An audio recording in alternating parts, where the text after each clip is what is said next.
Okay, so ಕರ್ತನಲ್ಲಿ ಪ್ರೀತಿ ಅಂತ ಸೋದರ ಸೋದರರೇ, ನಿಮ್ಮೆಲ್ಲರಿಗೂ ತಂದೆಯ ದೇವನಾಮದಲ್ಲೂ ನಮ್ಮ ರಕ್ಷಕನು ಒಡೆಯನಾಗಂತ ಯೇಸು ಕ್ರಿಸ್ತ ನಾಮದಲ್ಲೂ ವಂದನೆಗಳು ಸಲ್ಲಿಸುತ್ತಾ ಇವತ್ತಿನ ನಾವು ಪಾಠ ನಾವೇನು ಮಾಡೋಣ, ನಾವು ಶುರು ಮಾಡೋಣ.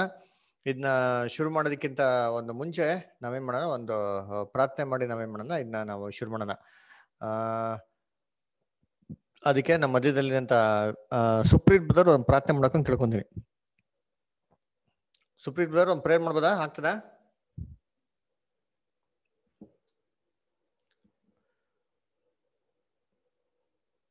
ಸುಪ್ರೀತ್ ಬ್ರದರ್,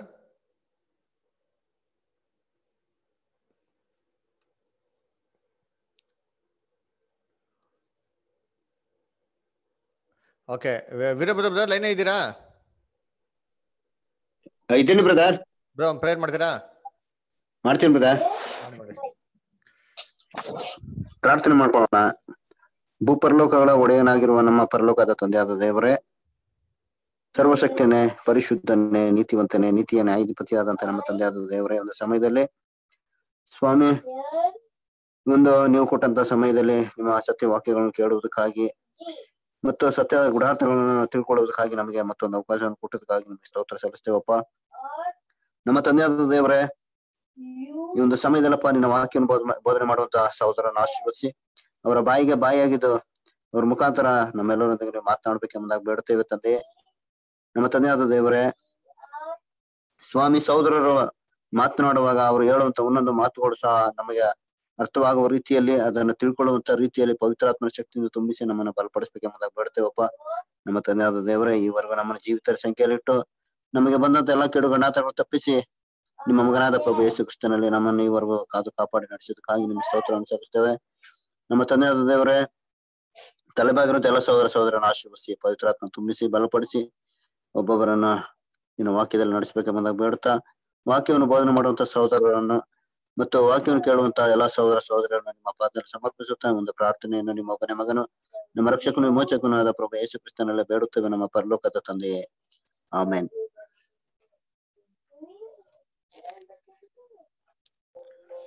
ಸೊ ಕರ್ತನಲ್ಲಿ ಪ್ರೀತಿ ಅಂತ ಸಹೋದರ ಸಹೋದರರೇ, ನಿಮ್ಮೆಲ್ಲರಿಗೂ ತಂದೆಯ ದೇವನಾಮದಲ್ಲೂ ನಮ್ಮ ರಕ್ಷಕನ ಒಡೆಯನಾಗಂತ ಯೇಸು ಕ್ರಿಸ್ತ ನಾಮದಲ್ಲೂ ವಂದನೆಗಳನ್ನ ಸಲ್ಲಿಸಿದ್ದೀನಿ.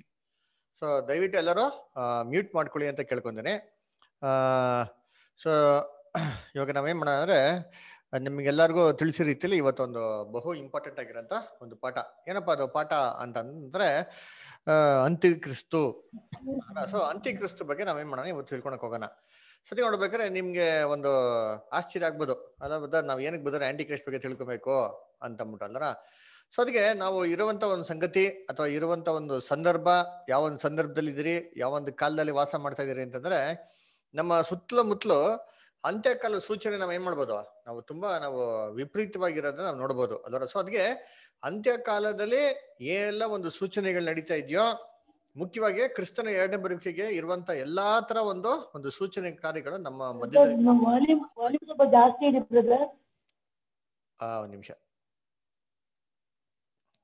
ಒಂದ್ ನಿಮಿಷ ಹಂಗೆ ರೀ.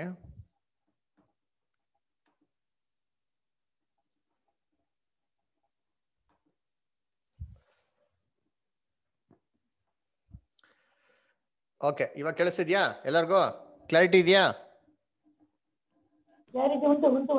Okay, good. ಕಂಟಿನ್ಯೂ ಮಾಡೋಣ. ಸೊ ಅದಕ್ಕೆ ನಮ್ಮ ಸುತ್ತಮುತ್ತಲು ನೋಡ್ದ ಅಂತಂದ್ರೆ ಕ್ಲಾರಿಟಿ ಇದೆ. Okay, thank you. ಸೊ ಎಲ್ಲ ಮೀಟ್ ಮಾಡ್ಕೊಂಬಿಡಿ. ಸೊ ಅದಕ್ಕೆ ನೋಡ್ಬೇಕಾದ್ರೆ ಅಂತ್ಯಕಾಲದ ಒಂದು ಸೂಚನೆ ಅಂದ್ರೆ ಕ್ರಿಸ್ತನ ಎರಡನೇ ಬರುವಿಕೆಗಿರೋಂಥ ಅನೇಕ ಒಂದು ಸೂಚನೆಗಳು ನಮ್ಮ ಸುತ್ತಮುತ್ತಲು ಏನಾಗ್ತದೆ, ನಾವು ಇರೋದನ್ನ ನೋಡ್ತಾ ಇದೀರಿ ಅಲ್ವಾ. ಸೊ ನಮ್ಗೆಲ್ಲ ಚೆನ್ನಾಗ್ ಗೊತ್ತು, ಅತಿ ಶೀಘ್ರದಲ್ಲಿ ಏನಾಗ್ತಾರೆ ಕ್ರಿಸ್ತನ ಎರಡನೇ ಬರುವಿಕೆ ಸಂಭವಿಸ್ತಾರೆ ಅಂತ ನಮ್ಗೆ ಚೆನ್ನಾಗ್ ಗೊತ್ತು. ಆದ್ರೆ ಆ ಒಂದು ಯೇಸು ಕ್ರಿಸ್ತನ ಎರಡನೇ ಬರುವಿಕೆ ಆಗೋದಕ್ಕಿಂತ ಮುಂಚೆ ಮುಖ್ಯವಾಗಿ ಏನಪ್ಪ ಆಗ್ಬೇಕು ಅಂತ ನೋಡ್ತೀನಿ ಅಂತಂದ್ರೆ, ಏನ್ರಿ ಅಂತಿ ಕ್ರಿಸ್ತ ಏನಾಗಬೇಕು, ಬರ್ಬೇಕು ಅಂತ ನಾವೇನ್ ಮಾಡ್ತೀವಿ ನೋಡ್ತಿದ್ರು. ಸೊ ಆಂಟಿ ಕ್ರೈಸ್ಟ್ ಏನಾಗಬೇಕು, ಫಸ್ಟ್ ಬರ್ಬೇಕು. ಆಂಟಿ ಕ್ರೈಸ್ಟ್ ಆಗಿದ್ಮೇಲೆ ಬಂದಿದ್ಮೇಲೆನೆ ಏನ್ ಮಾಡಕ್ಕೆ ಸಾಧ್ಯ ಅಂತಂದ್ರೆ, ಏನ್ರಿ ಆ ಒಂದು ಕ್ರಿಸ್ತನ ಎರಡನೇ ಬರೋಕೆ ಸಾಧ್ಯ. ಹಂಗಿರ್ಬೇಕಾದ್ರೆ ಈ ಅಂತಿ ಕ್ರಿಸ್ತ ಬಗ್ಗೆ ನಾವು ತಿಳ್ಕೊಳ್ಳೋದು ತುಂಬಾ ಇಂಪಾರ್ಟೆಂಟ್. ಅದಕ್ಕೆ ಇದ್ರ ಬಗ್ಗೆ ಸತ್ಯವೇದ ಏನ್ ಹೇಳ್ತಾರೆ ಅಂತ ನಾವು ಓದೋಣ. 2ನೇ ಥೆಸಲೋನಿಕ 2ನೇ ಅಧ್ಯಾಯ ವಚನ 1-4. 2 ಥೆಸಲೋನಿಯನ್ಸ್ 2nd chapter verses 1-4.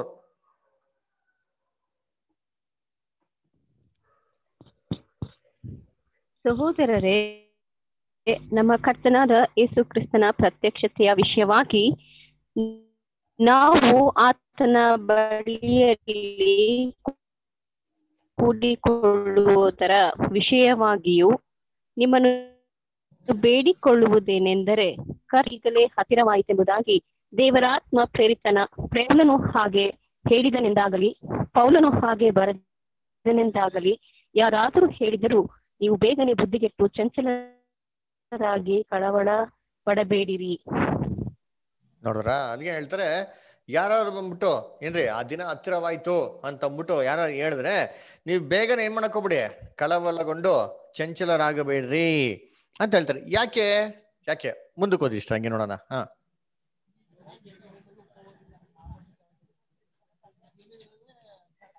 ವಿಜಯ ಸಿಸ್ಟರ್ ಓದ್ತೀರಾ?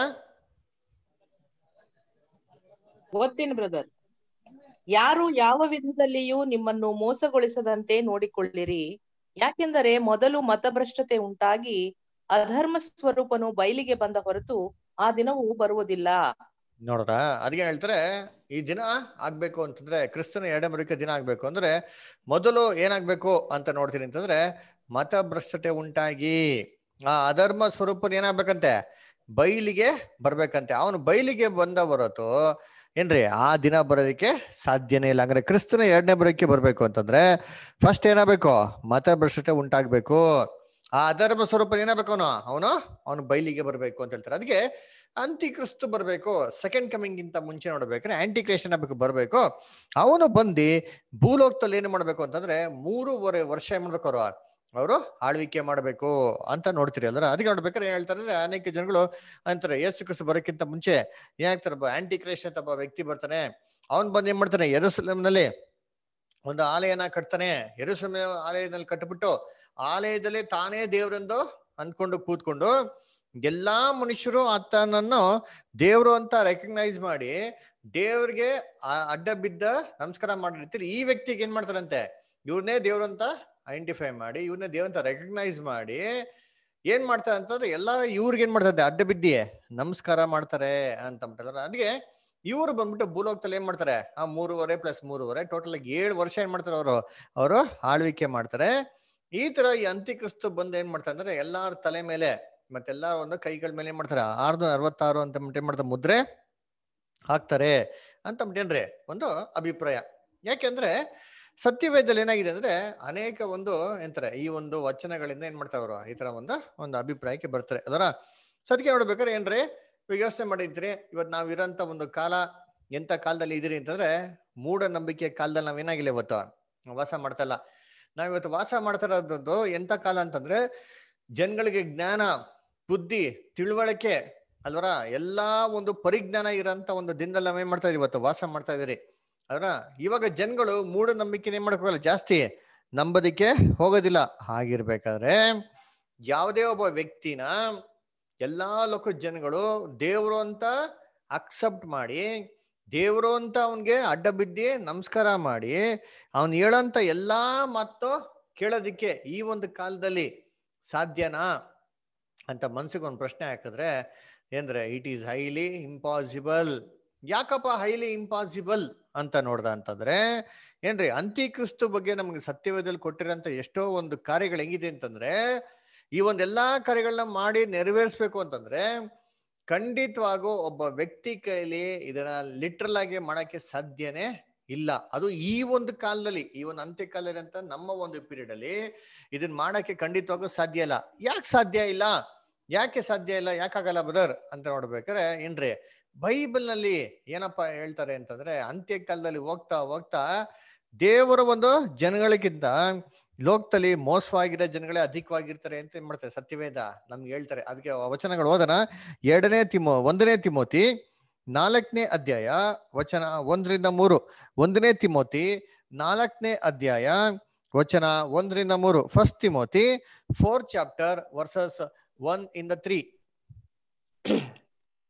ಆದರೂ ಮುಂದಿನ ದಿನಗಳಲ್ಲಿ ಕೆಲವರು ವಂಚಿಸುವ ಆತ್ಮಗಳ ನುಡಿಗಳಿಗೂ ದೆವ್ವಗಳ ಬೋಧನೆಗಳಿಗೂ ಲಕ್ಷ್ಯ ಕೊಟ್ಟು ಕ್ರಿಸ್ತ ನಂಬಿಕೆಯಿಂದ ಭ್ರಷ್ಟರಾಗುವರೆಂದು ದೇವರಾತ್ಮನು ಸ್ಪಷ್ಟವಾಗಿ ಹೇಳುತ್ತಾನೆ. ಸುಳ್ಳು ಬೋಧಕರು ಬಂದು ಸ್ವಂತ ಕ್ರಿಸ್ತ ನಂಬಿಕೆನ ಬಿಟ್ಟು ಭ್ರಷ್ಟರಾಗುವರು ಅಂತ ಏನ್ ಮಾಡ್ತಾರೆ ಅಲ್ಲಿ ಸ್ಪಷ್ಟವಾಗಿ ಹೇಳ್ತಾರೆ ಅಂತ ಹೇಳ್ತಾರೆ. ಅಂದ್ರೆ ಸುಳ್ಳು ಬೋಧನೆಗಳನ್ನು, ದೆವ್ವ ಬೋಧನೆಗಳಿಗೆ ಏನ್ ಮಾಡ್ತಾರೆ, ಲಕ್ಷ್ಯ ಕೊಡ್ತಾರಂತೆ.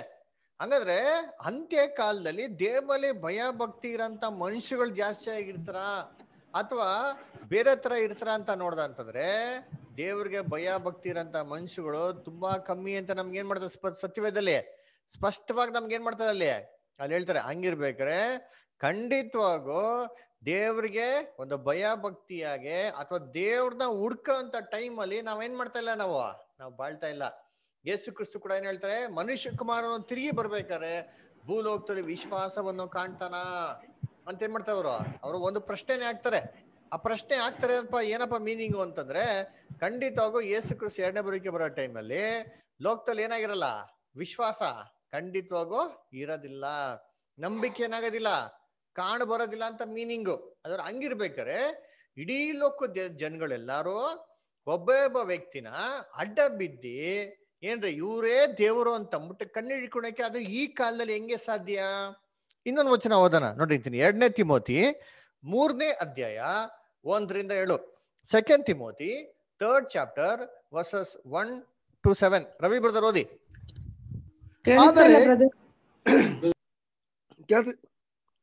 ಆದರೆ ಕಡೆ ದಿವಸಗಳಲ್ಲಿ ಕಠಿಣ ಕಾಲಗಳು ಬರುವುದೆಂಬುದನ್ನು ತಿಳಿದುಕೋ. ಮನುಷ್ಯರು ಸ್ವಾರ್ಥ ಚಿಂತಕರು, ಹಣದಾಸೆಯವರು, ಬಡಾಯಿ ಕೊಚ್ಚುವವರು, ಅಹಂಕಾರಿಗಳು, ದೂಷಕರು, ತಂದೆ ತಾಯಿಗಳಿಗೆ ಅವಿಧೇಯರು, ಉಪಕಾರ ನೆನೆಸದವರು, ದೇವ ಭಯವಿಲ್ಲದವರು, ಮಮತೆ ಇಲ್ಲದವರು, ಸಮಾಧಾನವಾಗದವರು, ಚಾಡಿ ಹೇಳುವವರು, ದಮೆ ಇಲ್ಲದವರು, ಉಗ್ರತೆಯುಳ್ಳವರು, ಒಳ್ಳೆಯದನ್ನು ಪ್ರೀತಿಸದವರು, ದ್ರೋಹಿಗಳು, ದುಡುಕಿನವರು, ಉಬ್ಬಿಕೊಂಡವರು, ದೇವರನ್ನು ಪ್ರೀತಿಸದೆ ಭೋಗಗಳನ್ನೇ ಪ್ರೀತಿಸುವವರು, ಭಕ್ತಿಯ ವೇಷವಿದ್ದು ಅದರ ಬಲವನ್ನು ಬೇಡವೆನ್ನುವವರು ಆಗಿರುವರು. ನೋಡ್ರ, ಅಂತ್ಯಕಾಲದಲ್ಲಿ ಇಂಥ ಜನಗಳು ಬರ್ತಾರಂತೆ. ಯೋಚನೆ ಮಾಡ್ರಿ, ದೇವ್ರ ಮೇಲೆ ಭಯ ಭಕ್ತಿನೇ ಇಲ್ದಿರಂತ ಜನಗಳು, ಇಂಥ ಜನಗಳು ದೇವ್ರನ್ನ ಹುಡ್ಕೊಂಡು ಹೋಗ್ತಾರ ಅಥವಾ ಹೋಗ್ಲಿ ಒಂದು ಮನುಷ್ಯನ ಹುಡ್ಕೊಂಡು ಅವನ್ನೇ ದೇವ್ರು ಅಂತ ಏನಂತಾರೆ ಅವನ್ನ ಅಂಗೀಕಾರ ಮಾಡಿ ಅವ್ರಿಗೆ ಎಲ್ಲರೂ ಅಡ್ಡ ಬಿದ್ದು ನಮಸ್ಕಾರ ಮಾಡ್ತಾರ? ಅದರ ಖಂಡಿತವಾಗೂ ಏನೇ ಇಲ್ಲ. ಅಟ್ ಈಸ್ ಹೈಲಿ ಇಂಪಾಸಿಬಲ್ ಅಲ್ವರ? ಅದಕ್ಕೆ ಕೇಳಿಸ್ತಾ ಇಲ್ಲ ಬ್ರದರ್. ಕೇಳಿಸ್ತಾ ಇಲ್ವಾ? ಇವಾಗ ಕೇಳಿಸ್ತಾ ಇದೆಯಾ? ಇವಾಗ ಕೇಳಿಸ್ತಾ ಇದೆ. ಓಕೆ ಓಕೆ, ನಿಮ್ಮ ಹತ್ರ ನಿಮ್ಮ ವಾಲ್ಯೂಮ್ ಮ್ಯೂಟ್ ಮಾಡ್ಕೊಂಬಿಡಿ. ಓಕೆ, ನೆಟ್ವರ್ಕ್ ಇರೋ ಜಾಗದಲ್ಲಿ ದಯವಿಟ್ಟು ಕೂತ್ಕೊಳ್ರಿ. ಓಕೆನಾ? ಸರಿ, ನಾನು ಕಂಟಿನ್ಯೂ ಮಾಡ್ತೀನಿ. ಓಕೆನಾ? ಏನಾಯ್ತು ಅಂದ್ರೆ ಹೇಳ್ರಿ, ನೋ ಇಶ್ಯೂಸ್. ಅದಕ್ಕೆ ನೋಡ್ಬೇಕಾರೆ ಏನ್ರಿ, ಇವಾಗ ನಾವ್ ಇರೋಂಥ ಒಂದು ಲೋಕ ಎಂತ ಲೋಕ ಅಂದ್ರೆ ಹೈಟೆಕ್ ವರ್ಲ್ಡ್. ಯಾರು ಬಂದ್ಬಿಟ್ಟು ಅಪ್ಪ ಅಮ್ಮನಿಗೆ ಮರ್ಯಾದೆನೆ ಕೊಡಲ್ಲ.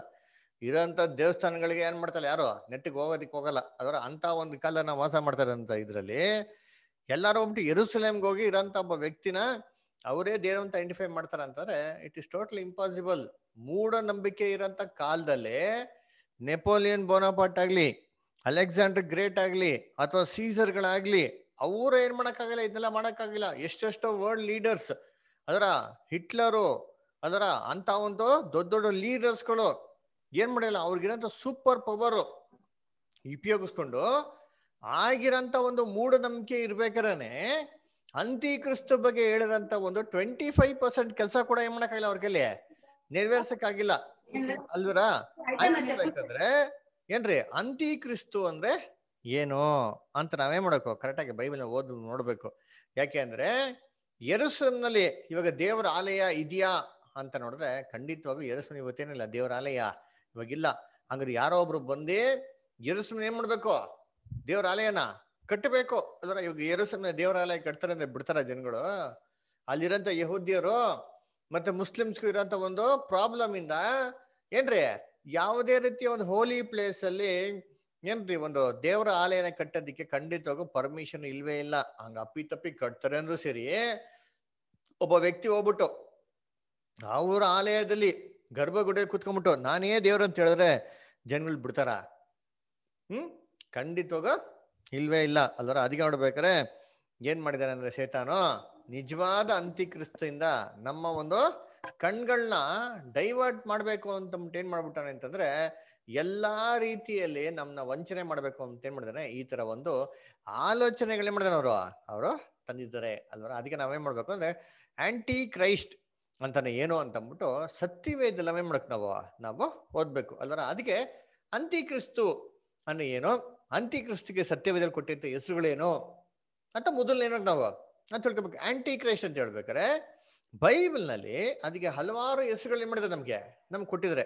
ಒಂದು ಹೆಸರು ಏನಂತಂದ್ರೆ ಅಧರ್ಮ ಸ್ವರೂಪನು, ಆಮೇಲೆ ಒಂದು ಪಾಪ ಮನುಷ್ಯನು ಅಂತಾರೆ ಅಂತ ಹೆಸರು ಏನ್ ಮಾಡ್ತಾರೆ. ಅದನ್ನ ಒಂದು ಅಕ್ರಮದ ರಹಸ್ಯ ಅಂತ ಏನ್ ಮಾಡ್ತಾರೆ ಅಲ್ಲಿ ಅದರ ಹಾಳು ಮಾಡುವಂತ ಅಸಹ್ಯ ವಸ್ತು ಅಂತ ಕೂಡ ಏನ್ ಮಾಡ್ತಾರೆ ಅಂತಲ್ಲಿ ಅಲ್ಲಿ ಬೈಬಲ್ ಅಲ್ಲಿ ಈ ತರ ಹಲವಾರು ಹೆಸರುಗಳು ಏನ್ ಮಾಡ್ತಾರೆ ಅದಕ್ಕೆ ಕೊಡ್ತಾರೆ. ನಾವೇನ್ ಮಾಡೋಣ, ಕೆಲವೊಂದು ವಚನಗಳು ಓದೋಣ. ಅದಕ್ಕಂತೀನಿ ನೋಡಿ, 2 ಥೆಸಲೋನಿಕ 2ನೇ ಅಧ್ಯಾಯ ವಚನ 3-7.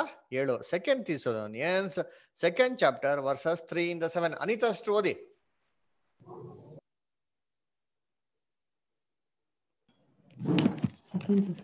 2 ಥೆಸಲೋನಿಯನ್ಸ್ 2nd chapter 3-8. 3-8.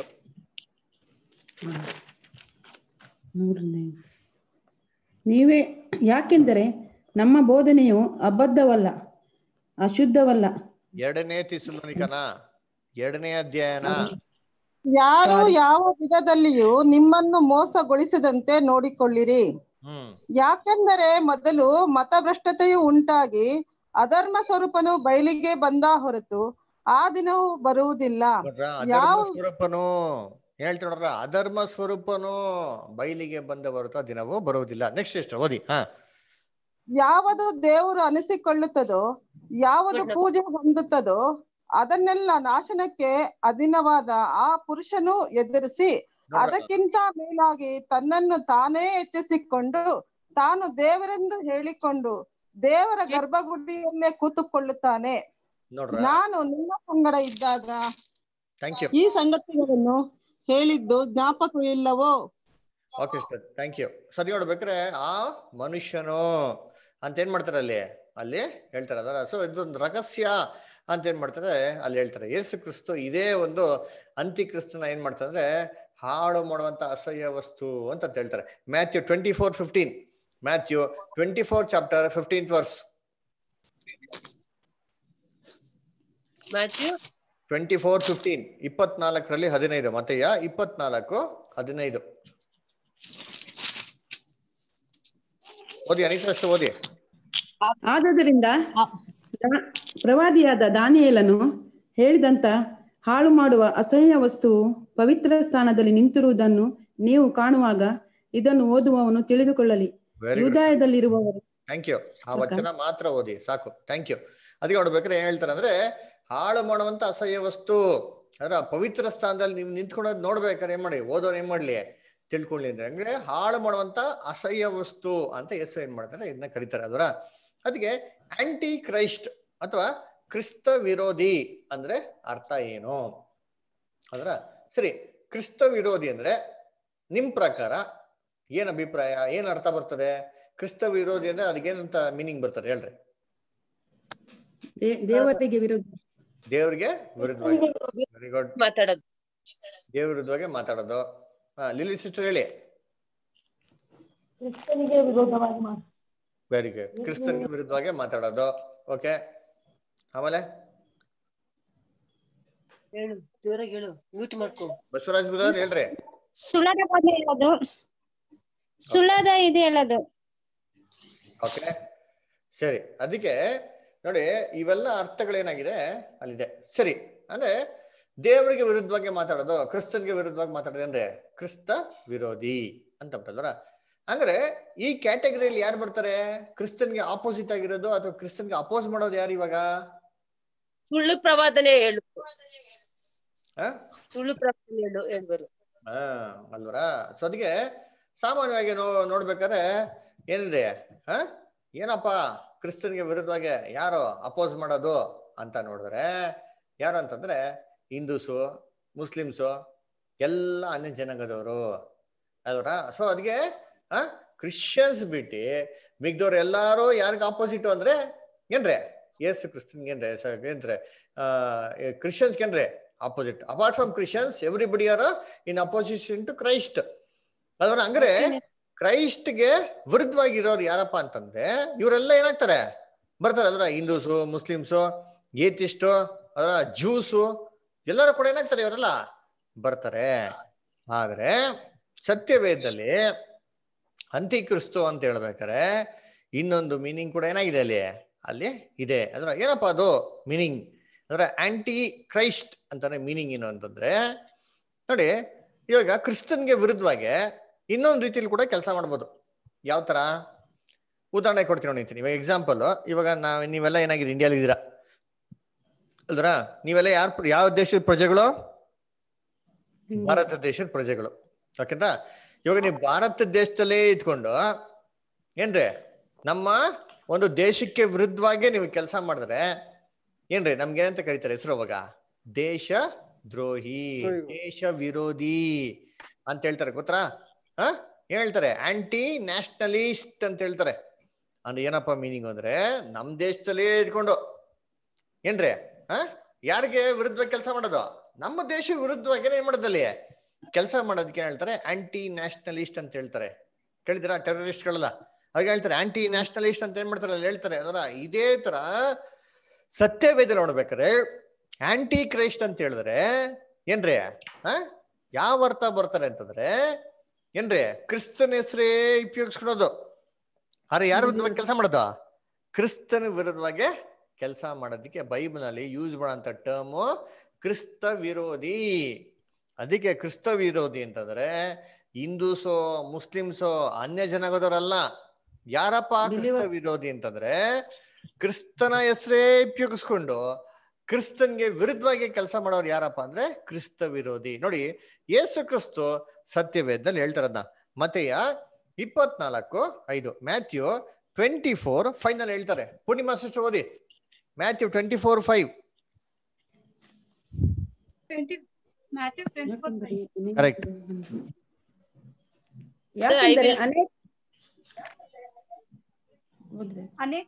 ಯಾಕೆಂದರೆ ಅನೇಕರು ಬಂದು ನನ್ನ ಹೆಸರನ್ನು ಎತ್ತಿಕೊಂಡು ನಾನು ಕ್ರಿಸ್ತನು ಎಂದು ಹೇಳಿ ಎಷ್ಟೋ ಜನರನ್ನು ಮೋಸಗೊಳಿಸುವರು.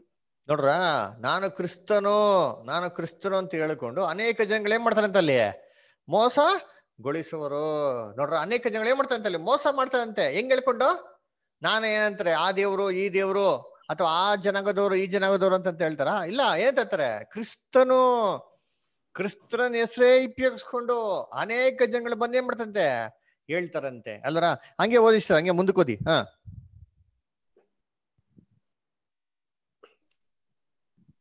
ಯಾವುದು ಬ್ರದರ್? 24:5 ಅಲ್ಲಿ ಕಂಟಿನ್ಯೂ ಮಾಡ್ಲಾ ಬ್ರದರ್? ಕಂಟಿನ್ಯೂ ಮಾಡಿ. ಇದಲ್ಲದೆ ಯುದ್ಧವಾಗುವ ಹಾಗಿದೆ ಎಂಬ ಸುದ್ದಿಗಳನ್ನು ನೀವು ಕೇಳಬೇಕಾಗಿರುವುದು. ನೋಡ್ರ, ಇವಾಗ ಕಳವಳ ಪಡದಂತೆ ನೋಡಿಕೊಳ್ಳಿರಿ. Thank you. ಹಂಗೆ 23 ಮತ್ತೆ 24 ಓದಿಸ್ತಾರೆ. 23 ಮತ್ತೆ 24 ವಚನ. ಆಗ ಯಾರಾದರೂ ನಿಮಗೆ ಇಗೋ ಕ್ರಿಸ್ತನು ಇಲ್ಲಿದ್ದಾನೆ, ಅಗೋ ಅಲ್ಲಿದ್ದಾನೆ ಎಂದು ಹೇಳಿದರೆ ನಂಬಬೇಡಿರಿ. ಸುಳ್ಳು ಕ್ರಿಸ್ತರು, ಸುಳ್ಳು ಪ್ರವಾದಿಗಳು ಎದ್ದು ಸಾಧ್ಯವಾದರೆ ದೇವರಾದುಕೊಂಡವರನ್ನು ಸಹ ಮೋಸಗೊಳಿಸುವುದಕ್ಕೋಸ್ಕರ ದೊಡ್ಡ ದೊಡ್ಡ ಸೂಚಕ ಕಾರ್ಯಗಳನ್ನು, ಅದ್ಭುತ ಕಾರ್ಯಗಳನ್ನು ಮಾಡಿ ತೋರಿಸುವರು. ನೋಡ್ರ, ಏನಂತ ಮಾಡ್ತಾರಂತ ಅಲ್ಲಿ. ಅದಕ್ಕೆ ನೋಡ್ಬೇಕಾರೆ ಯಾರು ಏನ್ರಿ ಇಲ್ಲಿ ಕ್ರಿಸ್ತನು ಅಲ್ಲಿ ಕ್ರಿಸ್ತನು ಅಂತಂದ್ರೆ ಏನ್ ಮಾಡಕ್ ಹೋಗ್ಬೇಡಿ, ನೀವು ನಂಬಕ್ಕೆ ಹೋಗ್ಬೇಡಿ. ಯಾಕೆ ನಂಬಕ್ ಹೋಗ್ಬೇಡಿ ಅಂತ ಹೇಳ್ತಾರೆ ಅಂತಂದ್ರೆ ಸುಳ್ಳು ಕ್ರಿಸ್ತರು ನೋಡ್ರ ಏನಂತೆ, ಸುಳ್ಳು ಕ್ರೈಸ್ತರು, ಸುಳ್ಳು ಪ್ರವಾದಿಗಳು ಎದ್ದು ಏನ್ ಮಾಡ್ತಾರಂತೆ ಅವರು ಯೇಸು ಕ್ರಿಸ್ತರ ನಾಮದಲ್ಲಿ. ಯಾರ ನಾಮದಲ್ಲಿ? ಬೇರೆ ಯಾರೋ ಅಯ್ಯಪ್ಪನ ನಾಮದಲ್ಲ, ಯೇಸು ಕ್ರಿಸ್ತ ನಾಮದಲ್ಲೇನೆ ಅನೇಕ ಜನಗಳನ್ನ ಏನ್ ಮಾಡ್ತಾರಂತ ಅಲ್ಲಿ ಮೋಸ ಮಾಡ್ತಾರಂತೆ ಅಲ್ವರ. ಅದರಿಂದ ಕರ್ತನಲ್ಲಿ ಪ್ರೀತಿ ಅಂತ ಸೋದರ ಸೋದರಿಗಳೇ ಏನ್ರಿ ಅಂತಿ ಕ್ರಿಸ್ತು ಅಂದ್ರೆ ಯಾರಪ್ಪ ಅಂತಂದ್ರೆ ಕ್ರಿಸ್ತನ ಹೆಸರೇ ಉಪಯೋಗಿಸ್ಕೊಂಡು ಕ್ರಿಸ್ತನ್ ವಿರುದ್ಧವಾಗಿ ಏನ್ ಮಾಡೋದಲ್ಲಿ ಅಲ್ಲಿ ಕೆಲಸ ಮಾಡೋದು ಅಲ್ರ. ಅದಕ್ಕೆ ಈ ಅಂತಿ ಕ್ರಿಸ್ತು ಯಾವಾಗಿಂದ ಇದೆ ಅಂತ ನಾವೇನ್ ಮಾಡೋಣ, ನಾವು ನೋಡೋಣ. ಅದು ಓದಿಂತೀನಿ ಹೇಳ್ರಿ ಅಂದ್ರೆ 1 ಜಾನ್ 2nd ಚಾಪ್ಟರ್ ವರ್ಸಸ್ 18 ಮತ್ತೆ 19. 1ನೇ ಯೋಹನ 2ನೇ ಅಧ್ಯಾಯ 18 ಮತ್ತೆ 19. ಸುಪ್ರೀತ್ ಬ್ರದರ್ ಓದ್ತೀರಾ?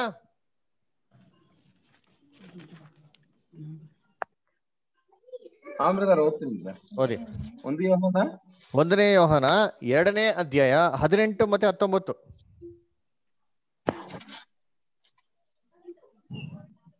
ಮಕ್ಕಳಿರ, ಇದು ಕಡೆ ಗಳಿಗೆಯಾಗಿದೆ. ಕ್ರಿಸ್ತ ವಿರೋಧಿ ಬರುತ್ತಾನೆಂದು ನೀವು ಕೇಳಿದ್ದೀರಷ್ಟೇ. ಈಗಲೂ ಕ್ರಿಸ್ತ ವಿರೋಧಿಗಳು ಬಹು ಮಂದಿ ಎದ್ದಿದ್ದಾರೆ. ಇದರಿಂದ ಇದು ಕಡೆ ಗಳಿಗೆಯಾಗಿದೆ ಎಂದು ತಿಳಿದುಕೊಳ್ಳುತ್ತೇವೆ. Very good. ಅದರ ಅದಕ್ಕೆ ಹೇಳ್ತೀರಿ, ನಾನು ಬಹು ಮಂದಿ ಕ್ರಿಸ್ತ ವಿರೋಧಿ ಎದ್ದಿದ್ದಾರೆ ಅಂತ ಹೇಳ್ತೀನಿ. ಆದ್ರೆ ಇವಾಗ ಏನಾಗಿದ್ದಾರೆ? ಕ್ರಿಸ್ತ ವಿರೋಧಿ ಇದಾರೆ ಅಂತ ಹೇಳ್ತಾರೆ. ಹಾಗಾದ್ರೆ ಕ್ರಿಸ್ತ ವಿರೋಧಿ ಯಾವಾಗ ಬರ್ತಾರೆ ಅಂತಲ್ಲ, ಆಲ್ರೆಡಿ ಏನಾಗೋರು ಅಲ್ಲಿ ಬಂದವ್ರಂತೆ. ಯಾವ ಕಾಲದಲ್ಲಿ? ಅಪೋಸ್ತಲರ ಕಾಲದಲ್ಲೇ. ಅಪೋಸ್ತಲರ ಕಾಲದಲ್ಲೇ ಅನೇಕ ಮಂದಿ ಏನಾಗಿದಂತೆ? ಕ್ರಿಸ್ತ ವಿರೋಧಿಗಳು ಅಲ್ಲಿ ಇದ್ರಂತೆ. ಅಲ್ವರ ಕ್ರಿಸ್ತ ವಿರೋಧಿ ಇದ್ದಿ ಏನ್ ಮಾಡಂತೆ? ಅಲ್ಲಿ ಅನೇಕ ಮಂದಿ ಕೆಲಸಗಳು ಮಾಡತ್ತೆ. ಹಂಗಾರೆ ಕ್ರಿಸ್ತ ವಿರೋಧಿ ಅಂತ ಯಾರು? ಅದ್ರ ಹಂಗಾರೆ ಕ್ರಿಸ್ತ ವಿರೋಧಿ ಅಂತಂದ್ರೆ ಏನ್ರಿ? ಎಲ್ಲಾರು ನೆನ್ಸ್ಕೊಳೋ ರೀತಿಯಲ್ಲಿ ಏನ್ರಿ ಫ್ಯೂಚರ್ ಬರ್ತಾನೆ ಅಂತಲ್ಲ, ಆಲ್ರೆಡಿ ಏನಾಗಿದೆ? ಕ್ರಿಸ್ತ ವಿರೋಧಿ ಬಂದಿದ್ದಾರೆ. ಇವಾಗ ನಾವೇನ್ ಮಾಡ್ಬೇಕು ಅಂದ್ರೆ, ಯಾರಿದೆ ಕ್ರಿಸ್ತ ವಿರೋಧಿ, ಯಾಕೆ ಇವ್ರು ನಿಂಗೆ ಹೇಳ್ತಾರೆ ಅಂತ ಹೇಳ್ಬೇಕು. ನಾವು ನೋಡ್ಬೇಕು. ಅದಕ್ಕೆ ಹೇಳ್ತಾರಲ್ಲ, ನಾವೇನ್ ನೋಡಿದ್ರಿ? ಸುಳ್ಳು ಪ್ರವಾದಿಗಳು, ಸುಳ್ಳು ಬೋಧಕರು, ಸುಳ್ಳು ಕ್ರಿಸ್ತವರು ಬಂದು ಏನ್ ಮಾಡ್ತಂತೆ? ಅನೇಕ ಸೂಚಕ ಕಾರ್ಯಗಳನ್ನ ಮಾಡಿ ಅನೇಕ ಜನಗಳ ತನ್ನ ಕಡೆಗೆ ಏನ್ ಮಾಡ್ತಂತೆ? ಅಲ್ಲಿ ಸೆಳ್ಕೊಂತಾರಂತೆ. ಕ್ರಿಸ್ತನ ಶಿಷ್ಯನಾಗಿ ಮಾಡೋ ಬದಲು ತನ್ನ ಶಿಷ್ಯನಾಗಿ ಮಾಡ್ಕೊಂತಾರಂತೆ. ಅದಕ್ಕೆ ಏನಂತ ಹೇಳಿದ್ದು ಇವಾಗ ಯೋಹಾನ, ಅಪೊಸ್ತಲ ಯೋಹಾನ ಏನ್ ಹೇಳ್ತಾರೆ? ಕ್ರಿಸ್ತ ವಿರೋಧಿ ಬರ್ತಾನೆ ಅಂತ ಹೇಳ್ತೀನಿ. ಆಲ್ರೆಡಿ ಏನಾಗಿದ್ದಾರೆ? ತುಂಬಾ ಜನ ಕ್ರಿಸ್ತ ವಿರೋಧಿ ಇದಾರೆ ಅಂತ ಕೂಡ ಹೇಳ್ತಾರೆ. ಅದಕ್ಕೆ ಇನ್ನೊಂದು ವಚನ ಓದಿಂತೀನಿ. ಎಲ್ಲಿ ಅಂತಂದ್ರೆ ಅಪೊಸ್ತಲ ಕೃತ್ಯಗಳು 20ನೇ ಅಧ್ಯಾಯ ವಚನ 30. Acts of the apostles chapter 20 verse 30. Vijaya sister ಓದ್ತೀರಾ? ಓದ್ತೀನಿ ಬ್ರದರ್. Thank you. ಇದಲ್ಲದೆ ನಿಮ್ಮಲ್ಲಿಯೂ ಕೆಲವರು ಎದ್ದು ವ್ಯತ್ಯಾಸ ಬೋಧನೆಗಳನ್ನು ಮಾಡಿ ಯೇಸುವಿನ ಶಿಷ್ಯರನ್ನು ತಮ್ಮ ಹಿಂದೆ ಎಳೆಕೊಳ್ಳುವರು. ನೋಡ್ರ ಏನ್ ಮಾಡ್ತಂತೆ? ಅನೇಕ ಜನಗಳು ಎದ್ದು ಏನ್ ಮಾಡ್ತಂತೆ? ಅಲ್ಲಿ ವ್ಯತ್ಯಾಸ ಬೋಧನೆ ಮಾಡಿ ಅನೇಕ ಜನ ಶಿಷ್ಯರುಗಳನ್ನ ಯಾವ ಕಡೆ ಹೇಳ್ಕೊಂತಾರಂತೆ? ಅವರು ತಮ್ಮ ಕಡೆಗೆ ಹೇಳ್ಕೊಂತಾರಂತೆ. ನೋಡ್ರ ಹಂಗ್ರೆ ಏನ್ರಿ ಕ್ರಿಸ್ತ ವಿರೋಧಿ ಅಂದ್ರೆ ಯೇಸು ಕ್ರಿಸ್ತನ ಹೆಸರೇ ಉಪಯೋಗಿಸ್ಕೊಂಡು, ಯೇಸು ಕ್ರಿಸ್ತನ ಒಂದು ಬೋಧನೆಗಳನ್ನ ಉಪಯೋಗಿಸ್ಕೊಂಡು ತಪ್ಪಾದ ರೀತಿಯಲ್ಲಿ ಇವ್ರನ್ನೆಲ್ಲ ಯಾವ ಕಡೆ ಡೈವರ್ಟ್ ಮಾಡೋದಂತೆ? ಅದರ ದೇವ್ರ ಕಡೆಗಲ್ಲ, ಕ್ರಿಸ್ತನ್ ಕಡೆಗಲ್ಲ. ಯಾವ ಕಡೆಗಂತೆ? ತಪ್ಪಾದ ರೀತಿಯಲ್ಲಿ ತನ್ನ ಕಡೆಗೆ ಏನ್ ಮಾಡ್ತಂತೆ? ಅವರು ಸೆಳ್ಕೊಂತಾರಂತೆ. ನೋಡ್ರ ಅದಕ್ಕೆ ನೋಡ್ರಿ ಅಂತೀನಿ ಏನ್ರಿ, ಅದಕ್ಕೆ ಅವ್ರು ನಮ್ಮವ್ರಲ್ಲ. ನಮ್ಮವ್ರಾಗಿದ್ರೆ ಏನಾಗ್ತಾ ಇದ್ರು? ನಮ್ ಜೊತೆಗೆ ಇರ್ತಾ ಇದ್ರು. ನಮ್ಮವ್ರು ಅಲ್ದಿರೋದ್ರಿಂದ ಏನ್ ಮಾಡಿದ್ರಂತ? ಅವರು ನಮ್ಮನ್ನ ಬಿಟ್ಟು ಏನ್ ಮಾಡಿದ್ರಂತ? ಅಲ್ಲಿ ಹೋಗಿದ್ದಾರೆ ಅಂತ ಹೇಳ್ತಾರೆ ಅಲ್ವರ. ಅದಕ್ಕೆ ಹೇಳ್ತಾರೆ ಏನ್ರೆ, ನಿಮ್ಮೊಳಗಿಂದ ಎದುರೊಳ್ತಾರಂತೆ ವ್ಯತ್ಯಾಸ ಬೋಧನೆ ಮಾಡಿ ಅಲ್ವರ ಏನ್ ಮಾಡ್ತಾರಂತೆ? ಅನೇಕ ಜನಗಳನ್ನ ತನ್ನ ಒಂದು ಶಿಷ್ಯನಾಗ ಏನ್ ಮಾಡ್ತಾರಂತೆ? ಅಲ್ಲಿ ಹೇಳ್ಕೊಂತಾರಂತೆ ಅಂತ ಹೇಳ್ತಾರೆ. ಅದಕ್ಕೆ ಇನ್ನೊಂದು ವಚನ ಓದಿಂತೀನಿ. ಎಲ್ಲಿ? 1ನೇ ಯೋಹಾನ 1ನೇ ಯೋಹಾನದಲ್ಲಿ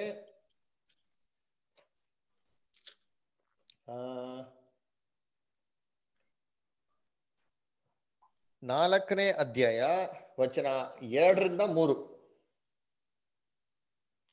1ನೇ ಯೋಹಾನ 4ನೇ ಅಧ್ಯಾಯ 2ರಿಂದ 3 ಓದಿ ಸರ್. ಪ್ರಿಯರೇ, ಅನೇಕ ಮಂದಿ ಸುಳ್ಳು ಪ್ರವಾದಿಗಳು ಲೋಕದೊಳಗೆ ಬಂದಿರುವುದರಿಂದ ನೀವು ಆತ್ಮದ ಎಲ್ಲಾ ನುಡಿಗಳನ್ನು ನಂಬದೆ ಆಯಾ ನುಡಿಗಳು ದೇವರಿಂದ ಪ್ರೇರಿತವಾದವುಗಳೋ ಅಲ್ಲವೋ ಎಂದು ಅವುಗಳನ್ನು ಪರೀಕ್ಷಿಸಬೇಕು. ಪ್ರೇರೇಸುವಂತವನು ದೇವರ ಆತ್ಮನೇ ಎಂದು ತಿಳಿದುಕೊಳ್ಳುವುದಕ್ಕೆ ಲಕ್ಷಣವೇನೆಂದರೆ, ಮನುಷ್ಯನಾಗಿ ಬಂದ ಯೇಸು ಕ್ರಿಸ್ತನನ್ನು ಒಪ್ಪಿಕೊಳ್ಳುವ ಆತ್ಮವು ದೇವರಿಂದ ಪ್ರೇರಿತವಾದದ್ದು. ಯೇಸುವನ್ನು ಒಪ್ಪದೇ ಇರುವ ಆತ್ಮವು ದೇವರಿಂದ ಪ್ರೇರಿತವಾದದ್ದಲ್ಲ. ಅದು ಕ್ರಿಸ್ತ ವಿರೋಧಿಯ ಆತ್ಮವಾಗಿದೆ. ಅದು ಬರುವುದೆಂಬುದನ್ನು ನೀವು ಕೇಳಿದ್ದೀರಲ್ಲ. ಈಗಲೂ ಲೋಕದಲ್ಲಿ ಅದೇ. ನೋಡ್ರ ಏನಿದೆ ಅಂತೆ? ಈಗಲೂ ಲೋಕದಲ್ಲಿ ಇದೆ ಅಂತೆ. ಎಲ್ಲೈತೆ? ಆಲ್ರೆಡಿ ಐತೆ. ಹಂಗಾರೆ ಕ್ರಿಸ್ತ ವಿರೋಧಿ ಮುಂದೆ ಬರ್ತಾರೆ ಅಂತೇನಿಲ್ಲ, ಆಲ್ರೆಡಿ ಬಂದ್ಬಿಟ್ಟವ್ರೆ. ಯಾವಾಗಪ್ಪ ಬಂದವ್ರೆ ಅಂತ ನೋಡಿದ್ರೆ ಅಪೊಸ್ತಲರ ಕಾಲದಲ್ಲಿ ಏನಾಗ್ಬಿಟ್ಟರು? ಇವರು ಬಂದ್ಬಿಟ್ಟಿದ್ದಾರೆ. ಅದಕ್ಕೆ ಹೇಳ್ತಾರೆ ಏನ್ರಿ, ಅನೇಕ ಮಂದಿ ಸುಳ್ಳು ಪ್ರವಾದಿಗಳು ಏನ್ ಮಾಡ್ತಾರೆ? ಅಲ್ಲಿ ಎದ್ದೇಳ್ತಾರೆ ಅಲ್ವರ. ಅದಕ್ಕೆ ಹೇಳ್ತಾರೆ ನೋಡಿ, ಇನ್ನೊಂದು ಅಲ್ಲಿ 22ನೇ ವಚನ ಓದಿ. ಅದಲ್ಲೇ 22nd ವರ್ಸ್.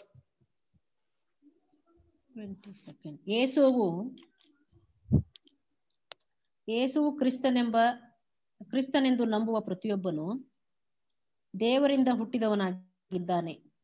ಯಾವನು ಹುಟ್ಟಿಸಿದ ತಂದೆಯನ್ನು ಪ್ರೀತಿಸುತ್ತಾನೋ ಅವನು ತಂದೆಯಿಂದ ಹುಟ್ಟಿದವರೆಲ್ಲರನ್ನೂ ಪ್ರೀತಿಸುತ್ತಾನೆ. ನೋಡ್ರ ನಾವು ದೇವರ ಮಕ್ಕಳನ್ನು ಪ್ರೀತಿಸುತ್ತೇವೆ ಎಂಬುದನ್ನು ದೇವರನ್ನು ಪ್ರೀತಿಸಿ ಆತನ ಆಜ್ಞೆಗಳನ್ನು ಅನುಸರಿಸುವುದರಿಂದಲೇ ತಿಳಿದುಕೊಳ್ಳುತ್ತೇವೆ. Okay, thank you sister. ಅದಕ್ಕೆ 22ನೇ ವಚನ ಹೇಳ್ತಾರೆ, who is a liar but he that deny that Jesus is Christ. ಅಂದ್ರೆ he is the antichrist that denied the father and the son. ತಂದೆ ಮತ್ತೆ ಮಗನ್ನ ಯಾರೋ ಎಂದು ನಿರಾಕರಿಸ್ತಾರೋ ಏನಾಗಿದ್ರಂತೆ, ಅವರು ಅಂತಿಕ್ರಿಸ್ತು. ಅಂದ್ರೆ ಅಂತಿಕ್ರಿಸ್ತು ಏನಾಗಿದ್ರು ಅವಾಗೆ ಬಂದವ್ರೆ ಅಂತ ಹೇಳ್ತಾರಲ್ಲ. ಈ ವಚನಗಳೆಲ್ಲ ನಮ್ಗೆ ಏನ್ ಸ್ಪಷ್ಟವಾಗಿ ನೋಡಿಸ್ತದೆ ಅಂದ್ರೆ, ಅಂತಿಕ್ರಿಸ್ತು ಒಬ್ಬ ವ್ಯಕ್ತಿ ಆಗಿರಕ್ಕೆ ಖಂಡಿತವಾಗೂ ಸಾಧ್ಯನೇ ಇಲ್ಲ. ಯಾಕೆ ಸಾಧ್ಯ ಇಲ್ಲ ಅಂತಂದ್ರೆ, ಅಂತಿಕ್ರಿಸ್ತು ಏನ್ರಿ ಯೇಸು ಕ್ರಿಸ್ತನ ಮೊದಲನೇ ಬರುವಿಕೆಯಿಂದ ಹಿಡ್ದು ಯೇಸು ಕ್ರಿಸ್ತನ ಎರಡನೇ ಬರುವಿಕೆವರೆಗೂ ಒಬ್ಬ ವ್ಯಕ್ತಿಯಾಗಿ ಬಾಳೋದಿಕ್ಕೆ ಸಾಧ್ಯನಾ? 2000 ವರ್ಷದವರೆಗೂ ಒಬ್ಬ ವ್ಯಕ್ತಿ ಬಾಳಕ್ ಸಾಧ್ಯನಾ? ಖಂಡಿತವಾಗೂ ಸಾಧ್ಯನೇ ಇಲ್ಲ. ಅದಕ್ಕೆ ಆಂಟಿ ಕ್ರೈಸ್ಟ್ ಅಥವಾ ಕ್ರಿಸ್ತ ವಿರೋಧಿ ಅಂತ ಹೇಳ್ಬೇಕಾರೆ ಅದು ಖಂಡಿತವಾಗೂ ಒಬ್ಬ ವ್ಯಕ್ತಿಗೆ ಹೇಳಕ್ಕೆ ಸಾಧ್ಯನೇ ಇಲ್ಲ. ಅದು ಒಂದು ಸಿಸ್ಟಮ್ ಏನ್ರಿ, ಒಂದು ಕರಪ್ಟ್ ರಿಲಿಜಿಯಸ್ ಸಿಸ್ಟಮ್. ನಾವ್ ಏನ್ ಮಾಡ್ಬೇಕು ಇವಾಗ? ನಾವು ಹುಡುಕ್ಬೇಕು. ಅದಕ್ಕೆ ಕ್ರಿಸ್ತ ವಿರೋಧಿ ಅಂತಂತ ಹೇಳ್ಬೇಕಾರೆ ಒಬ್ಬ ಪ್ರತ್ಯೇಕವಾಗಿರೋಂಥ ಒಬ್ಬ ವ್ಯಕ್ತಿನ ಹುಡ್ಕೋ ಬದಲಾಗಿ ನಾವೇನ್ ಮಾಡ್ಬೇಕು? ಯಾರು ಹುಡುಕ್ಬೇಕು? ಒಂದು ಮೋಸವಾಗಿರೋಂಥ ಒಂದು ಸಂಸ್ಥೆನೇ ಮಾಡ್ಬೇಕು. ಇವಾಗ ನಾವು ನೋಡ್ಬೇಕು ಅಲ್ರ, ಕ್ರಿಸ್ತನ್ಗೆ ಹೆಸರು ಉಪಯೋಗಿಸ್ಕೊಂಡು ಕ್ರಿಸ್ತನ್ ವಿರುದ್ಧವಾಗೇ ಕೆಲಸ ಮಾಡೋ ಅಂತ ಏನ್ ಮಾಡ್ಬೇಕು? ಒಂದು ಸಂಸ್ಥೆನ ನಾವು ಹುಡುಕ್ಬೇಕು ಅಲ್ರ.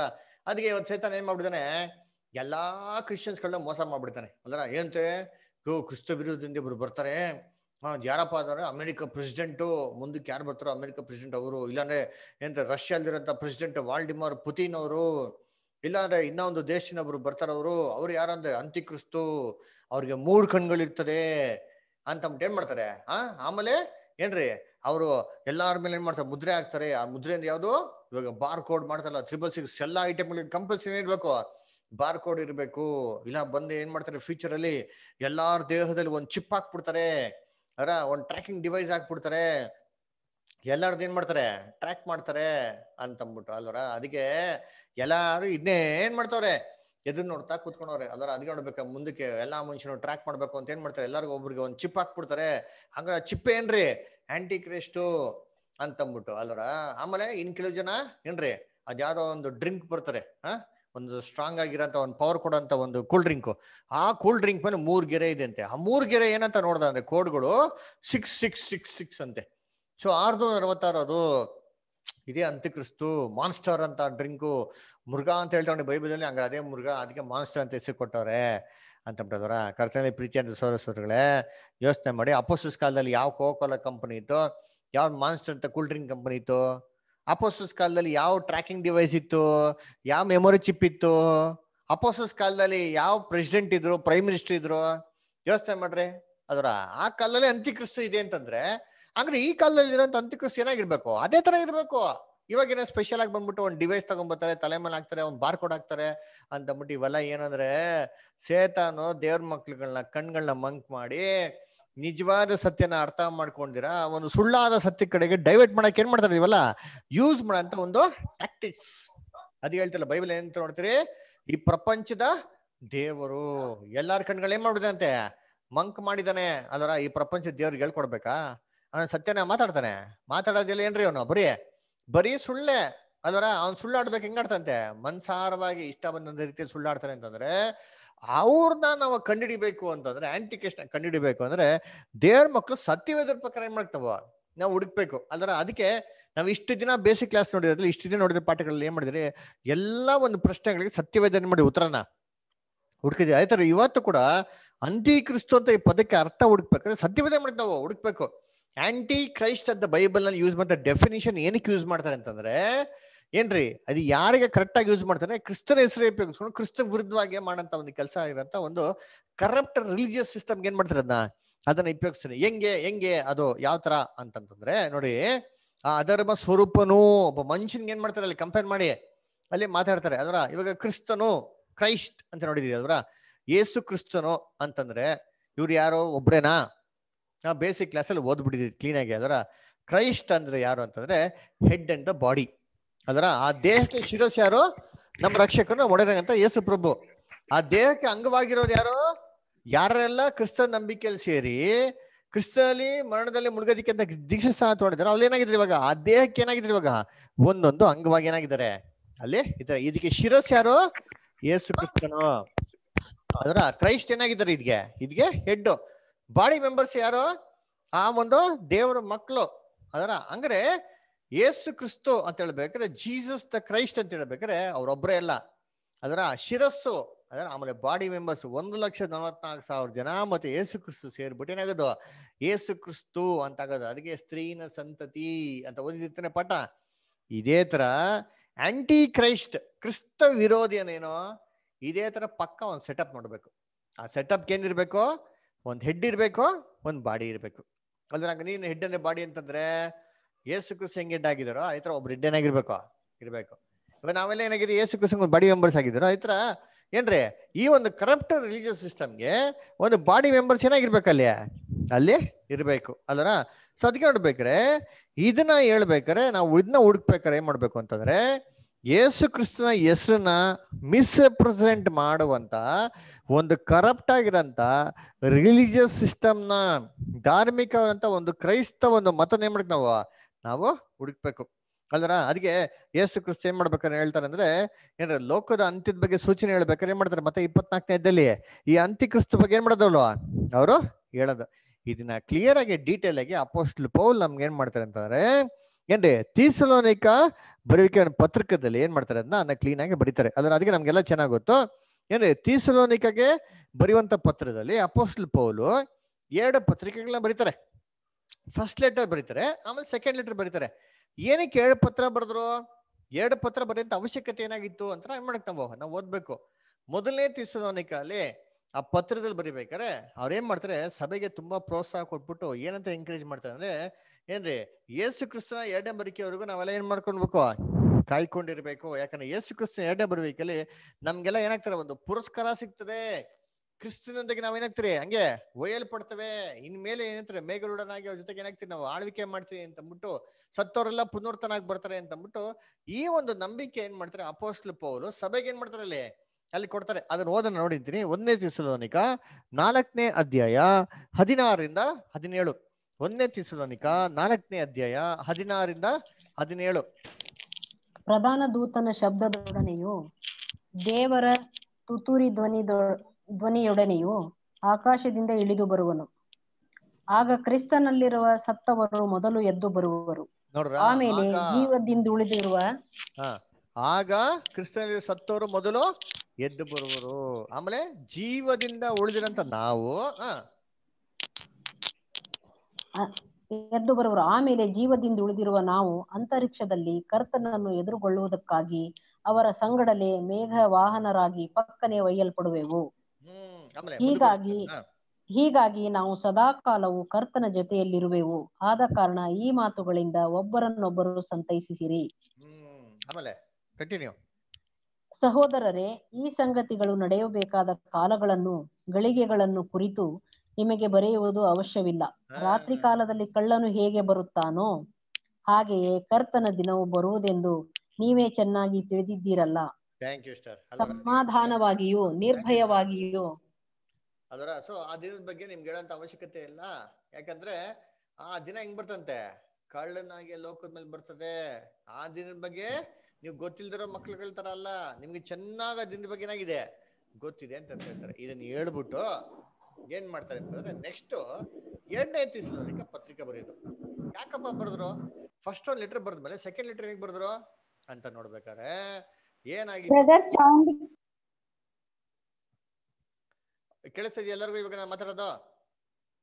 ಹಲೋ, ನಿಮಿಷ ಇವಾಗ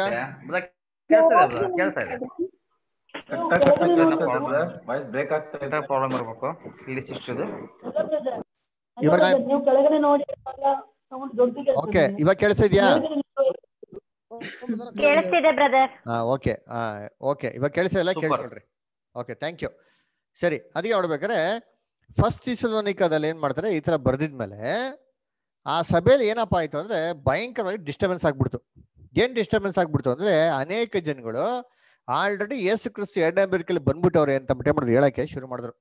ಬಂದ್ಬಿಟ್ಟವ್ರೆ, ಸತ್ತವರೆಲ್ಲ ಪುನರ್ತನ ಆಗ್ಬಿಟ್ಟವ್ರೆ ಅಂತ ಏನ್ ಮಾಡಿದ್ವಿ, ಇವೆಲ್ಲ ಹೇಳಕ್ಕೆ ಶುರು ಮಾಡಿದ್ರು. ಹೇಳಕ್ಕೆ ಶುರು ಮಾಡಿದ ತಕ್ಷಣ ಏನ್ ಮಾಡಿದ್ರು ಅಪೊಸ್ತಲ ಪೌಲು, ಹಂಗಲ್ಲ ಯೇಸು ಕ್ರಿಸ್ತ ಎರಡನೇ ಬರಿಕೆ ಬರಲ್ಲಪ್ಪ, ಯಾರ ನಿಮ್ಗೆ ಹೇಳಿದ್ರೆ ನೀವು ಮಿಸ್ಅಂಡರ್ಸ್ಟ್ಯಾಂಡ್ ಮಾಡ್ಕೊಂಬಿಡಿ, ದಯವಿಟ್ಟು ನೀವು ಕ್ಲಿಯರ್ ಆಗಿ ತಿಳ್ಕೊಳ್ಳಿ ಅಂತ ಅಂದ್ಬಿಟ್ಟು ಸೆಕೆಂಡ್ ಲೆಟರ್ ಬರೀತಾರೆ.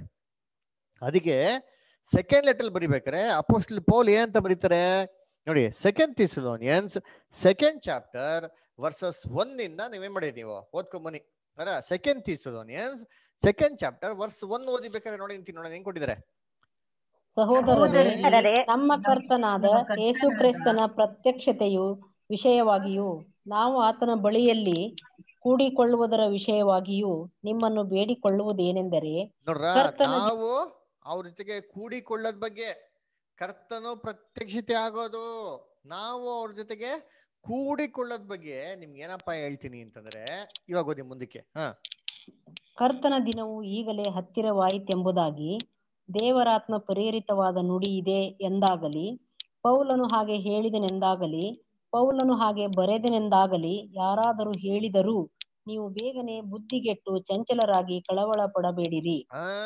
ನೀವು ಬೇಗನೆ ಬುದ್ಧಿಗೆಟ್ಟು ಏನ್ ಮಾಡಕ್ ಹೋಗ್ಬಿಡಿ, ಅದನ್ನ ನಂಬಕ್ ಹೋಗ್ಬಿಡಿ. ಅಪೊಸ್ತಲ ಪೌಲ್ ಬರ್ದವ್ರೆ, ದೂತರೇ ಬಂದು ಹೇಳ್ಬಿಟ್ರು ಅಂದ್ರೆ ಏನ್ ಮಾಡಕ್ ಹೋಗ್ಬಿಡಿ, ನೀವು ನಂಬಕ್ ಹೋಗ್ಬಿಡಿ. ಯಾಕೆ ಅಂದ್ರೆ ಆ ದಿನ ಬರ್ಬೇಕಾದ್ರೆ ಫಸ್ಟ್ ಏನಾಗಬೇಕು, ಮತ ಭ್ರಷ್ಟತೆ ಉಂಟಾಗ್ಬೇಕು, ಆ ಅಧರ್ಮ ಸ್ವರೂಪದ ಏನಾಗಬೇಕು ಬಯಲಿಗೆ ಬರ್ಬೇಕು.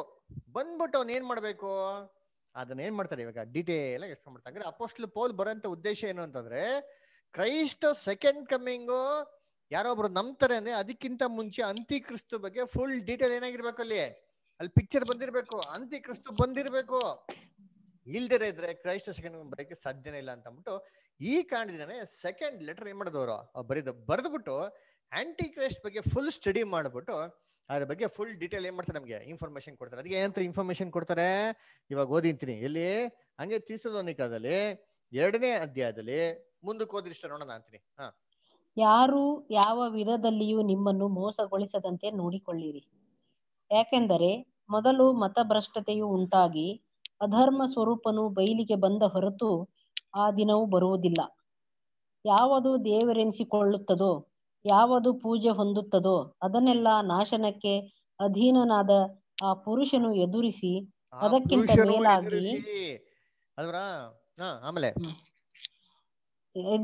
ಅದಕ್ಕಿಂತ ಮೇಲಾಗಿ ತನ್ನನ್ನು ತಾನೇ ಹೆಚ್ಚಿಸಿಕೊಂಡು ತಾನು ದೇವರೆಂದು ಹೇಳಿಕೊಂಡು ದೇವರ ಗರ್ಭಗುಡಿಯಲ್ಲೇ ಕೂತುಕೊಳ್ಳುತ್ತಾನೆ. ದೇವರಂತ ಹೇಳ್ಕೊಂಡು ಎಲ್ಲಾರ್ಕಿಂತ ಹೆಚ್ಚಿಸ್ಕೊಂಡು ಎಲ್ಲಿ ಕೂತ್ಕೊತಾನಂತೆ, ದೇವರ ಗರ್ಭಗುಡಿಯಲ್ಲಿ. ಅದಕ್ಕೆ ಎಷ್ಟೋ ಜನ ದೇವ್ರ ಗರ್ಭಗುಡಿಯಲ್ಲಿ ದೇವರ ಆಲಯ ಯೆರೂಸಲೇಮ್ನ ಕಟ್ಟಬೇಕು, ಯೆರೂಸಲೇಮ್ನ ದೇವರ ಆಲಯ ಕಟ್ಟಬೇಕು ಅಂತ 42 ಇಯರ್ಸ್ ತೊಗೊಂಡ್ರು ಒಂದು ಆಲಯನ ಕಟ್ಟಕ್ಕೆ ಯೆರೂಸಲೇಮ್ನಲ್ಲಿ. ಇಸ್ರೇಲ್ ಜನಗಳು ಏನಪ್ಪಾ 3.5 ವರ್ಷದಲ್ಲಿ ಅಂತ್ಯಕ್ರಿಸ್ತು ಬಂದ್ಬಿಟ್ಟು ಯೆರೂಸಲೇಮ್ ಟೆಂಪಲ್ ಕಟ್ಟಬೇಕು ಕೂತ್ಕೊಳಕಾಯ್ತದ? ಅಯ್ಯೋ, ದೇವ್ರ ಮಕ್ಳು ಸತ್ಯವೇದ್ಯರು ಬೆಳಕಲ್ಲಿ ಹುಡುಕ್ಬೇಕು. ಆಲಯ ಅಂದ್ರೆ ಏನು ಬೈಬಲ್ ಅಲ್ಲಿ ಅರ್ಥ? ಯಾರ ದೇವರ ಆಲಯ? ನಾವೇ. ಮತ್ತೆ ನೋಡ್ರ, ನಾವು ಅಂದ್ರೆ ಏನು? ಚರ್ಚ್, ಸಭೆನೇ ಏನ್ರಿ ದೇವರ ಆಲಯ. ಅಂದ್ರೆ ಈ ಅಂತ್ಯಕ್ರಿಸ್ತು ಬರ್ಬೇಕು ಅಂದ್ರೆ ಎಲ್ಲಿ ಬರ್ಬೇಕು? ಎಲ್ಲಿ ಬರ್ಬೇಕು ಅಂದ್ರೆ ಧರ್ಮಸ್ಥಳ ತಿರುಪತಿಲಿ ಅಲ್ಲ, ಅದರ ಸಭೆಯಲ್ಲಿ ಏನಾಗಬೇಕು ಅಂತ್ಯಕ್ರಿಸ್ತು ಇವಾಗ ಇಲ್ಲಿ ಬರ್ಬೇಕು. ಅಲ್ರ ಸಭೆಯಲ್ಲಿ ಅಂತ್ಯಕ್ರಿಸ್ತು ಬರ್ಬೇಕು ಅಂತಂದ್ರೆ ಏನಾಗಬೇಕು?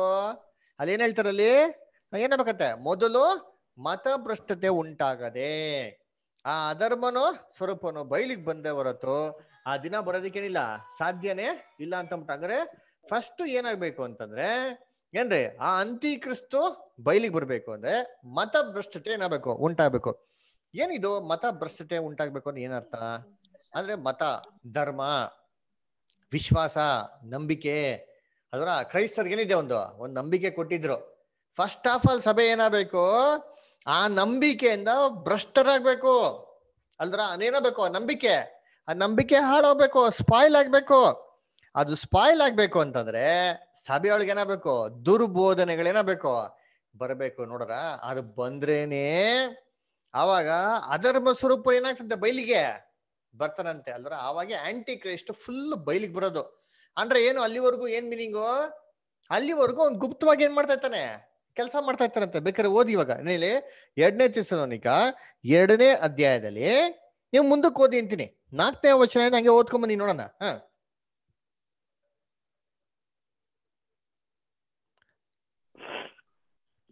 ಯಾವುದು ದೇವರೆನಿಸಿಕೊಳ್ಳುವುದೋ, ಯಾವುದು ಪೂಜೆ ಹೊಂದುತ್ತದೋ ಅದನ್ನೆಲ್ಲ ನಾಶನತ್ತಕ್ಕೆ ಅಧೀನನಾದ ಆ ಪುರುಷನು ಎದುರಿಸಿ ಅದಕ್ಕಿಂತ ಮೇಲಾಗಿ ತನ್ನನ್ನು ತಾನೇ ಹೆಚ್ಚಿಸಿಕೊಂಡು ತಾನು ದೇವರೆಂದು ಹೇಳಿಕೊಂಡು ದೇವರ ಗರ್ಭಗುಡಿಯಲ್ಲೇ ಕೂತುಕೊಳ್ಳುತ್ತಾನೆ.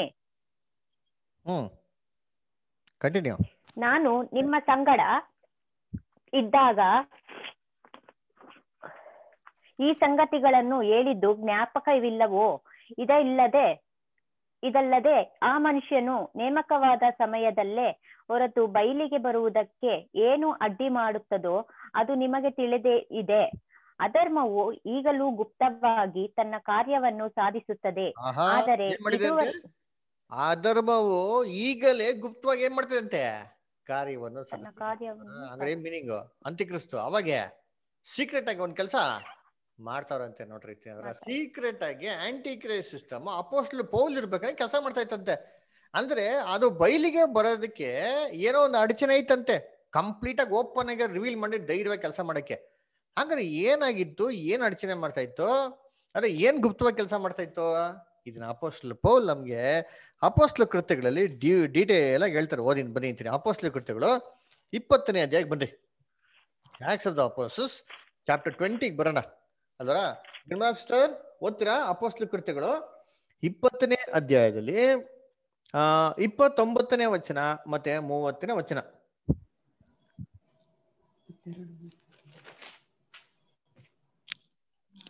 ಎಲ್ಲಾ ಹಿಂಡಿನ ವಿಷಯದಲ್ಲಿಯೂ ಎಚ್ಚರಿಕೆಯಾಗಿರಿ.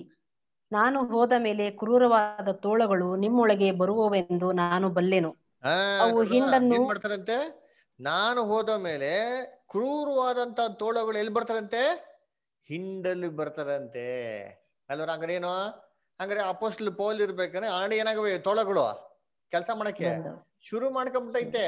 ನಾನು ಹೋಗಿದ್ಮೇಲೆ ಇನ್ನ ಪವರ್ ಬರ್ತಾರೆ ಅಂತ ಅದರ ಏನ್ ಮಾಡ್ತಂತೆ? ಬಂದಿ ಓದಿ ಇಷ್ಟ ಮುಂದಕ್ಕೆ.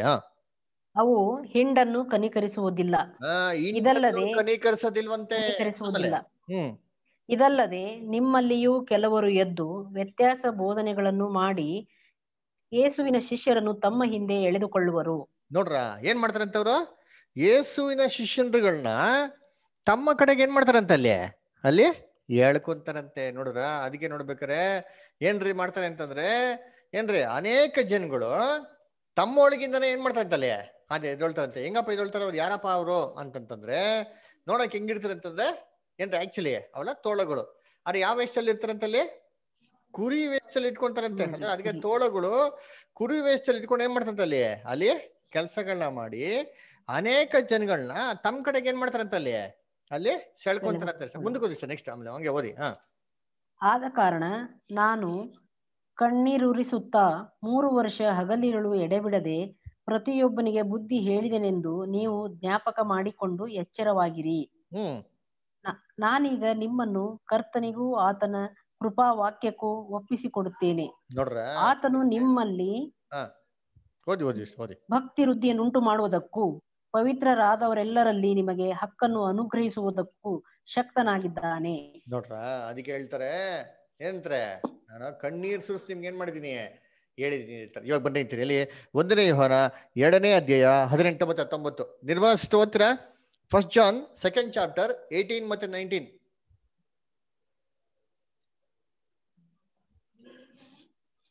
1ನೇ ಯೋಹಾನ ಅಷ್ಟರ್ 2ನೇ ಅಧ್ಯಾಯ 19. 1ನೇ ಯೋಹಾನ 2ನೇ ಅಧ್ಯಾಯ 18 ಮತ್ತೆ 19. ಓದಿ. ಮಕ್ಕಳಿರ, ಇದು ಕಡೆ ಗಳಿಗೆ ಆಗಿದೆ. ಕ್ರಿಸ್ತ ವಿರೋಧಿ ಬರುತ್ತಾನೆಂದು ನೀವು ಕೇಳಿದ್ದೀರಷ್ಟೇ. ಈಗಲೂ ಕ್ರಿಸ್ತ ವಿರೋಧಿಗಳು ಬಹುಮಂದಿ ಎದ್ದಿದ್ದಾರೆ. ಇದರಿಂದ ಇದು ಕಡೆ ಗಳಿಗೆ ಆಗಿದೆ ಎಂದು ತಿಳ್ಕೊಳ್ಳುತ್ತೇವೆ. ಅವರು ನಮ್ಮನ್ನು ಬಿಟ್ಟು ಹೊರಟು ಹೋದರು, ಆದರೆ ಅವರು ನಮ್ಮವರಾಗಿರಲಿಲ್ಲ. ಅವರು ನಮ್ಮವರಾಗಿದ್ದಾರೆ, ನಮ್ಮ ಜೊತೆಯಲ್ಲೇ ಇರುತ್ತಿದ್ದರು. ಆದರೆ ಅವರು ನಮ್ಮನ್ನು ಬಿಟ್ಟು ಹೋದುದರಿಂದ ಕ್ರೈಸ್ತರೆನಿಸಿಕೊಳ್ಳುವವರೆಲ್ಲರೂ ನಮ್ಮವರಲ್ಲವೆಂಬುದು ಸ್ಪಷ್ಟವಾಗಿ ತೋರೆ ಬಂತು. ನೋಡ್ರ ಸ್ಪಷ್ಟವಾಗಿ ತೋರು ಬಂತು. ಏನಂತೆ? ನಮ್ಮೊಳಗೆ ಇದ್ದವರು ಕೆಲವು ಜನ ಏನ್ ಮಾಡ್ತಾರೆ, ವ್ಯತ್ಯಾಸದ ಬೋಧನೆ ಮಾಡ್ತಾರೆ, ಶಿಷ್ಯನ ತನ್ನ ಕಡೆಗೆ ಹೇಳ್ಕೊಂತಾರೆ. ಅಂದ್ರೆ ಏನಪ್ಪ ಮೀನಿಂಗ್ ಅಂದ್ರೆ, ನಮ್ ಜೊತೆಗೆ ಇರ್ಲಿಲ್ಲ. ಅವ್ರು ಯಾಕೆ ಇರ್ಲಿಲ್ಲ ಅಂತಂದ್ರೆ ಏನ್ರಿ, ಅವ್ರು ನಮ್ಮವರು ಅಲ್ಲ, ಸತ್ಯದ ಮಕ್ಳುಗಳಲ್ಲ. ಸತ್ಯದ ಮಕ್ಳಾಗಿದ್ರೆ ಸತ್ಯಲ್ಲಿ ಏನಾಗಿರೋರು, ನೆಲೆಗೊಂಡಿರೋರು, ಅಪೋಸ್ತಲನ ಎಲ್ಲಾ ಬೋಧನೆ ಇದ್ದಿರೋರು. ಆದ್ರೆ ವ್ಯತ್ಯಾಸ ಬೋಧನೆಯನ್ನ ಕೇಳಿ ವ್ಯತ್ಯಾಸಕ್ಕೆ ನಿಜವಾದ ಸಭೆನ ಬಿಟ್ಟು ಹೊರಗಡೆ ಹೋಗಿರೋಂಥ ದೇವ್ರ ಮಕ್ಳು ಯಾರಪ್ಪ ಅಂತಂದ್ರೆ ಅವ್ರಿಗೆ ಹೇಳೋದು ಆಂಟಿ ಕ್ರೈಸ್ಟ್ ಅಂತ, ಕ್ರಿಸ್ತ ವಿರೋಧಿ, ಅದಕ್ಕೆ ಬರ್ತಾನೆ ಅಂತ ಹೇಳ್ತಾ ಇದೀನಿ. ಆಲ್ರೆಡಿ ಏನಾಗಿದೆ ನಿಮ್ಮ ಮಧ್ಯದಲ್ಲಿ ಇದ್ದಾರೆ ಅಂತ ಹೇಳಿ. ಅದಕ್ಕೆ ನಾವೇನ್ ನೋಡಿದ್ವಿ, 1 ತಿಮೋತಿ 3ನೇ ಅಧ್ಯಾಯ, 1 ತಿಮೋತಿ 2 ತಿಮೋತಿ 3ನೇ ಅಧ್ಯಾಯ, 1 ತಿಮೋತಿ 4ನೇ ಅಧ್ಯಾಯ ಏನ್ ನೋಡಿದ್ರಿ, ಅಂತ್ಯ ಕಾಲದಲ್ಲಿ ವ್ಯತ್ಯಾಸ ಬೋಧನೆಗೆ ಬರ್ತಾರೆ, ಸುಳ್ಳು ಕ್ರಿಸ್ತವರುಗಳು ಬರ್ತಾರೆ, ದೆವ್ವಗಳ ಬೋಧನೆಗೆ ಏನ್ ಮಾಡ್ತಾರೆ ಅವರು, ಲಕ್ಷ್ಯ ಕೊಡ್ತಾರೆ ಅಂತ ಅಪೊಸ್ತಲ ಪೌಲ ಹೇಳಿದ್ರು. ಅದಕ್ಕೆ ಯೇಸು ಕ್ರಿಸ್ತನ್ ಚೆನ್ನಾಗಿ ಗೊತ್ತು. ಹೋಗ್ತಾ ಹೋಗ್ತಾ ಹೋಗ್ತಾ ಸಭೆಯಲ್ಲಿ ಏನಾಗ್ತದೆ, ಅನೇಕ ಒಂದು ತಪ್ಪಾದ ಉಪದೇಶಗಳು ಬರ್ತಾರೆ ಅಂತ ಚೆನ್ನಾಗಿ ಗೊತ್ತು ಯೇಸು ಕ್ರಿಸ್ತನ್. ಅದಕ್ಕೆ ಏನ್ ಮಾಡಿದ್ರು, ಕ್ರೈಸ್ಟು ನಮ್ಗೆ ಬೈಬಲ್ ನಲ್ಲಿ ಬ್ಯೂಟಿಫುಲ್ ಆಗಿ ವಾರ್ನಿಂಗ್ ಕೊಟ್ಬಿಟ್ರು. ಎಲ್ಲಿ ವಾರ್ನಿಂಗ್ ಕೊಟ್ರು, ನಾವು ಮೋಸ್ಟ್ ಹೋಲಿ ಫೇತ್ ಅಂತ ಒಂದು ಪಾಠ ಓದಿದ್ರಿ. ಅದ್ರಲ್ಲಿ 2 ಪ್ಯಾರಬಲ್ ನೋಡಿದ್ರಿ. ಅದರ the parable of the mustard seed, the parable of the leaven, ಅದರ ಸಾಸಿವೆ ಕಾಳಿನ ಒಂದು ಸಾಮ್ಯ, ಆಮೇಲೆ ಹುಳಿ ಹಿಟ್ಟಿನ ಸಾಮ್ಯ. ಅದ್ರಲ್ಲಿ ನಾವ್ ಏನಪ್ಪ ನೋಡಿದ್ರಿ ಅಂತಂದ್ರೆ, ಹೆಂಗೆ ಸಭೆ ಬಂದ್ಬಿಟ್ಟು ಹೋಗ್ತಾ ಹೋಗ್ತಾ ದುರ್ಬೋಧನೆ ಹೋಗ್ತಾರೆ ಅಂತ ಮಾಡಿದ್ವಿ ನಾವು ಸ್ಪಷ್ಟವಾಗಿ ಓದಿದ್ರಿ ಅಲ್ವರ. ಅದನ್ನ ಓದೋಣ ನೋಡಿದ್ರಿ. ಮ್ಯಾಥ್ಯೂ 13 ಚಾಪ್ಟರ್ 31 ವರ್ಸ್, ಮತ್ತೆ 13:31, ಮತ್ತೆ 13ನೇ ಅಧ್ಯಾಯ 31ನೇ ವಚನ. ವೀಣಾ ಸಿಸ್ಟರ್ ಓದ್ತೀರಾ? ಬ್ರದರ್ ಓದ್ಲಾ? ಓದಿ ಸಿಸ್ಟರ್ ಓದಿ.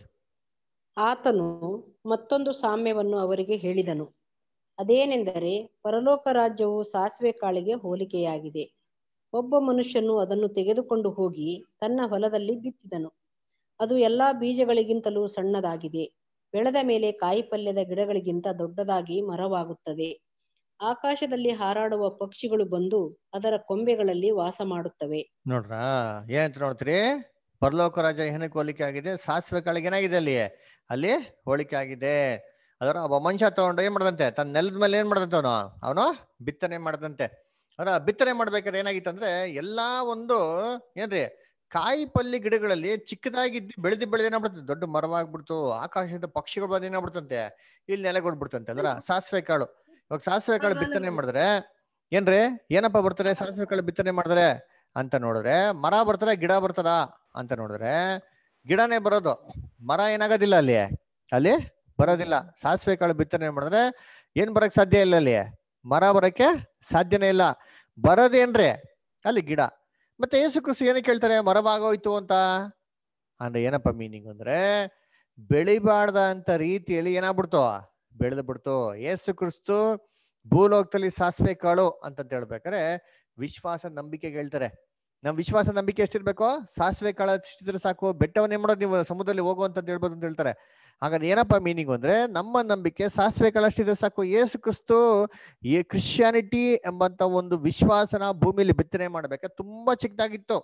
ಎಲ್ಲಾ ವಿಶ್ವಾಸಕ್ಕಿಂತ ತುಂಬಾ ಚಿಕ್ಕದಾಗಿತ್ತು ಇದು.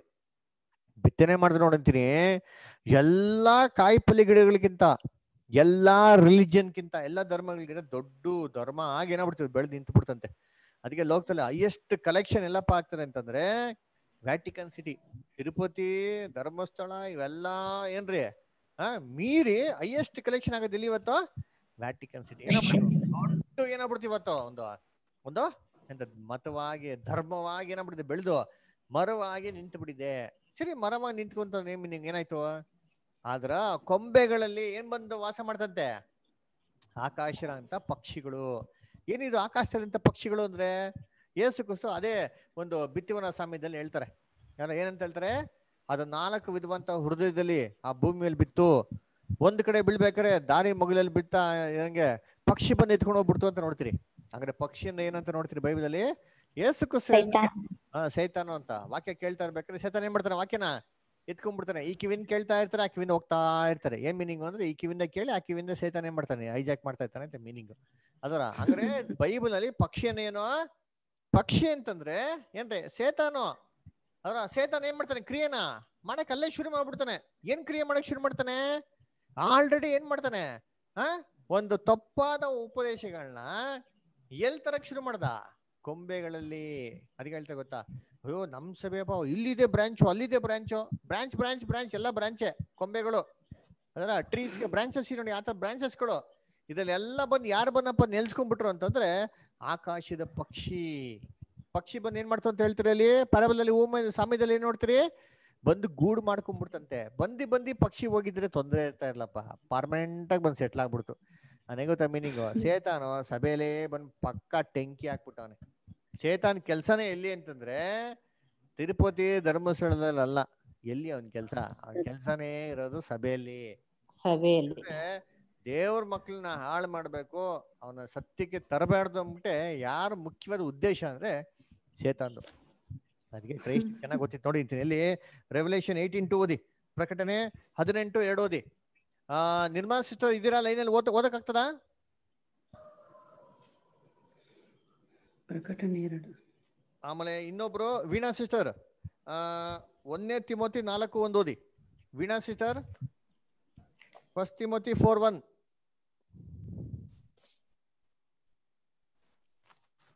ನಿರ್ಮಲಾ ಸಿಸ್ಟರ್ ಓದ್ರಿ. ಹಲೋ, ನೆಟ್ವರ್ಕ್ ಇಲ್ಲ ಬದಲ್. ಓಕೆ ಬ್ರದರ್ ಓದ್ಲಾ? ರವಿ ಬ್ರದರ್ ಓದಿ. ಅವನು ಗಟ್ಟಿಯಾದ ಶಬ್ದದಿಂದ ಕೂಗುತ್ತಾ ಓದಿ ವಿಜಯಶ್ರೀ ಓದಿ. ಬಿದ್ದಳು ಬಾಬೇಲ್ ದೆವ್ವಗಳ ವಾಸಸ್ಥಾನವು, ಅಶುದ್ಧಾತ್ಮಗಳ ಆಶ್ರಯವು, ಅಪವಿತ್ರವಾಗಿಯೂ ಅಸಹ್ಯವಾಗಿಯೂ ಇರುವ ಸಕಲ ವಿಧವಾದ ಪಕ್ಷಿಗಳ ಆಶ್ರಯವೂ ಆದಳು. Very good. ಅದರ ಏನಾಗ್ಬಿಡ್ತಂದ್ರೆ ದೆವ್ವಗಳ ವಾಸಸ್ಥಾನವು ಏನಾಗ್ಬಿಡ್ತಂತೆ, ಎಲ್ಲ ಅಶುದ್ಧವಂತ ಒಂದು ಪಕ್ಷಿಗಳಿಗೆ ಏನಾಗ್ಬಿಡ್ತಂತೆ, ಗೂಡಾಗ್ಬಿಡ್ತಾನೆ. ಸೇತನ ಬಂದು ಎಲ್ಲಿ ಟೆಂಕಿ ಆಗ್ಬಿಟ್ಟ ಪರ್ಮನೆಂಟ್ ಅಂದ್ರೆ ಸಭೆಯಲ್ಲಿ. ಇವಾಗ ಓದಿ ಎಲ್ಲಿ 1 ತಿಮೋತಿ 4:1 ಓದಿ. ರವಿ ಬ್ರದರ್ ಓದಿ. 1 ತಿಮೋತಿ 4:1. ಆದರೂ ಮುಂದಣ ದಿನಗಳಲ್ಲಿ ಕೆಲವರು ವಂಚಿಸುವ ಆತ್ಮಗಳ ನುಡಿಗಳಿಗೂ ದೆವ್ವಗಳ ಬೋಧನೆಗಳಿಗೂ ಲಕ್ಷ್ಯ ಕೊಟ್ಟು ಕ್ರಿಸ್ತ ನಂಬಿಕೆಯಿಂದ ಭ್ರಷ್ಟರಾಗುವುದೆಂದು ದೇವರಾತ್ಮನು ಸ್ಪಷ್ಟವಾಗಿ ಹೇಳುತ್ತಾನೆ. ನೋಡ್ರ, ಸ್ಪಷ್ಟವಾಗಿ ಹೇಳ್ತಾರಂತೆ. ಎಷ್ಟೋ ಜನ ಕ್ರಿಸ್ತ ನಂಬಿಕೆನ ಬಿಟ್ಟು ಯಾವ್ದಕ್ ಲಕ್ಷ್ಯ ಕೊಡ್ತಾರಂತೆ? ದೆವ್ವಗಳ ಬೋಧನೆ. ಇವಾಗ ಯೋಚನೆ ಮಾಡಿ, ಒಬ್ರು ದೆವ್ವಗಳ ಬೋಧನೆನ ಕೇಳಬೇಕು ಅಂದ್ರೆ, ಕ್ರೈಸ್ತರು ದೆವ್ವಗಳ ಬೋಧನೆ ಕೇಳಬೇಕು ಅಂದ್ರೆ ದೆವ್ವ ಬಂದು ಎಲ್ಲಿ ಬೋಧನೆ ಮಾಡ್ಬೇಕು? ಪಿಸಾಸು ಸೇತಾನ್ ಬಂದು ಎಲ್ಲಿ ಬೋಧನೆ ಮಾಡ್ಬೇಕು? ಅದರ ದೇವಸ್ಥಾನದಲ್ಲಿ ಮಾಡಿದ್ರೆ ಇನ್ನು ನಮ್ಮ ಕ್ರಿಶ್ಚಿಯನ್ಸ್ ಕೇಳ್ತಾರ? ಹಂಗಾರೆ ಎಲ್ಲಿ ಬೋಧನೆ ಮಾಡ್ಬೇಕು? ಸಭೆಯಲ್ಲೇ ಬರ್ಬೇಕು ಬೋಧನೆ. ಹೆಂಗ್ ಬರ್ತಾರೆ? ಏನ್ ಬೋಧನೆ ಅಂತ ಓದಿ, ಮುಂದಕ್ಕೆ ಓದಿ, ಹಂಗೆ ಹೇಳ್ತಾರೆ. ಸುಳ್ಳು ಬೋಧಕರು ಬಂದು ಸ್ವಂತ ಮನಸ್ಸಿನಲ್ಲಿ ಅಪರಾಧಿಗಳೆಂಬ ಬರೆಯುಳ್ಳವರಾದರೂ ತಾವು ನೀತಿವಂತರೆಂದು ತೋರ್ಪಡಿಸಿಕೊಂಡು ಅವರನ್ನು ಮರಳುಗೊಳಿಸಿ ಮದುವೆಯಾಗಬಾರದೆಂತಲೂ ಇಂತಿಂತ ಆಹಾರವನ್ನು ತಿನ್ನಬಾರದೆಂತಲೂ ಹೇಳುವರು. ನೋಡ್ರ ಏನಂತೆ? ಮದುವೆ ಆಗಬಾರದೆಂತಲೂ ಇಂತಿಂತ ಆಹಾರ ತಿನ್ನಬಾರ್ದೆಂತಲೂ ಏನ್ ಮಾಡ್ತಾರೆ? ಪ್ರಮಾಣ ಕೊಡ್ತಾರಂತೆ, ಕಟ್ಟಲೆಗಳನ್ನ ಕಮಾಂಡ್ ಕೊಟ್ಬಿಡ್ತಾರಂತೆ. ಅದರ ಇವಾಗ ನೀವೇ ಯೋಚನೆ ಮಾಡಿರ್ತೀನಿ, ಯಾವ ಒಂದು ಏನ್ರಿ ಒಂದು ಧರ್ಮದಲ್ಲಿ ಮದುವೆನೇ ಆಗ್ಬಾರ್ದು ಅಂತ ಐತೆ? ಅದ್ರ ಕ್ರಿಶ್ಚಿಯಾನಿಟಿಯಲ್ಲಿ ಎಲ್ಲಿ ಬಂದ್ಬಿಟ್ಟು ಮದುವೆ ಆಗ್ಬಾರ್ದು ಅಂತ ಯಾರು ಹೇಳೋದು? ಮದುವೆನೇ ಆಗ್ಬಾರ್ದು ಅಂತಂದ್ಬಿಟ್ಟು ಕ್ರಿಶ್ಚಿಯನ್ಸ್ ಅಲ್ಲಿ ಯಾರಪ್ಪ ಹೇಳೋದು?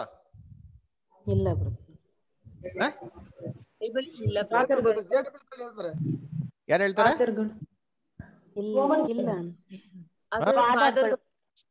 ಕಾರ್ಡಿನಲ್ ಅವರೇ ಮಾಡ್ಕೊಂಡ್ಬಿಟ್ಟಿದ್ದಾರೆ ಆತರ ಅಲ್ವರ.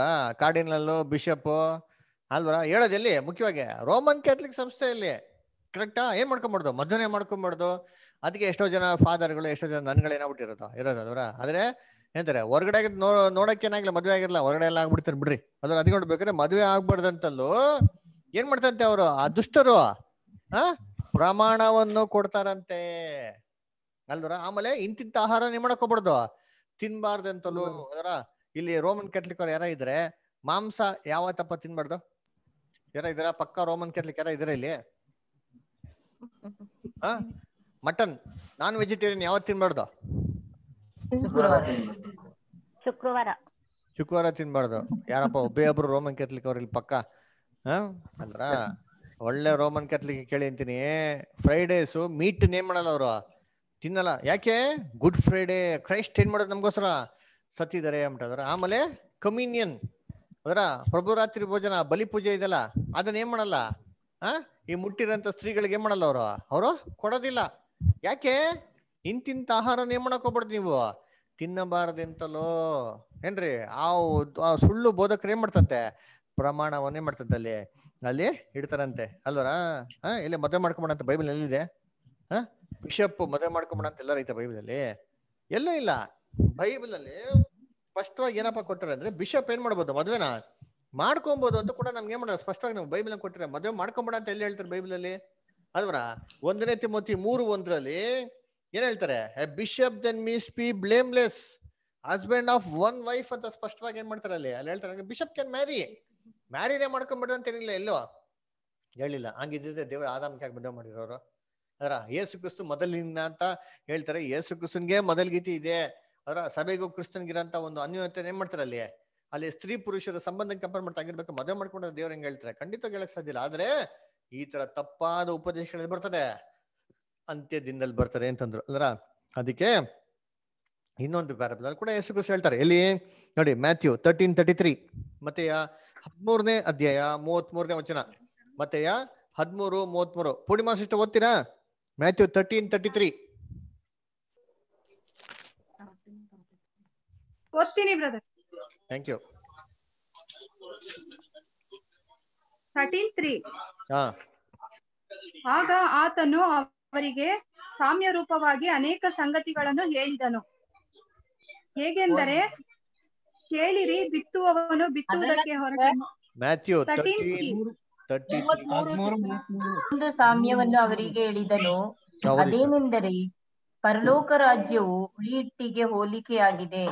ಅದನ್ನು ಒಬ್ಬ ಹೆಂಗಸು ತಗೊಂಡು 3 ಸೇರು ಹಿಟ್ಟಿನಲ್ಲಿ ಕಲಸಿಡಲು ಆ ಹಿಟ್ಟೆಲ್ಲ ಹುಳಿಯಾಯ್ತು.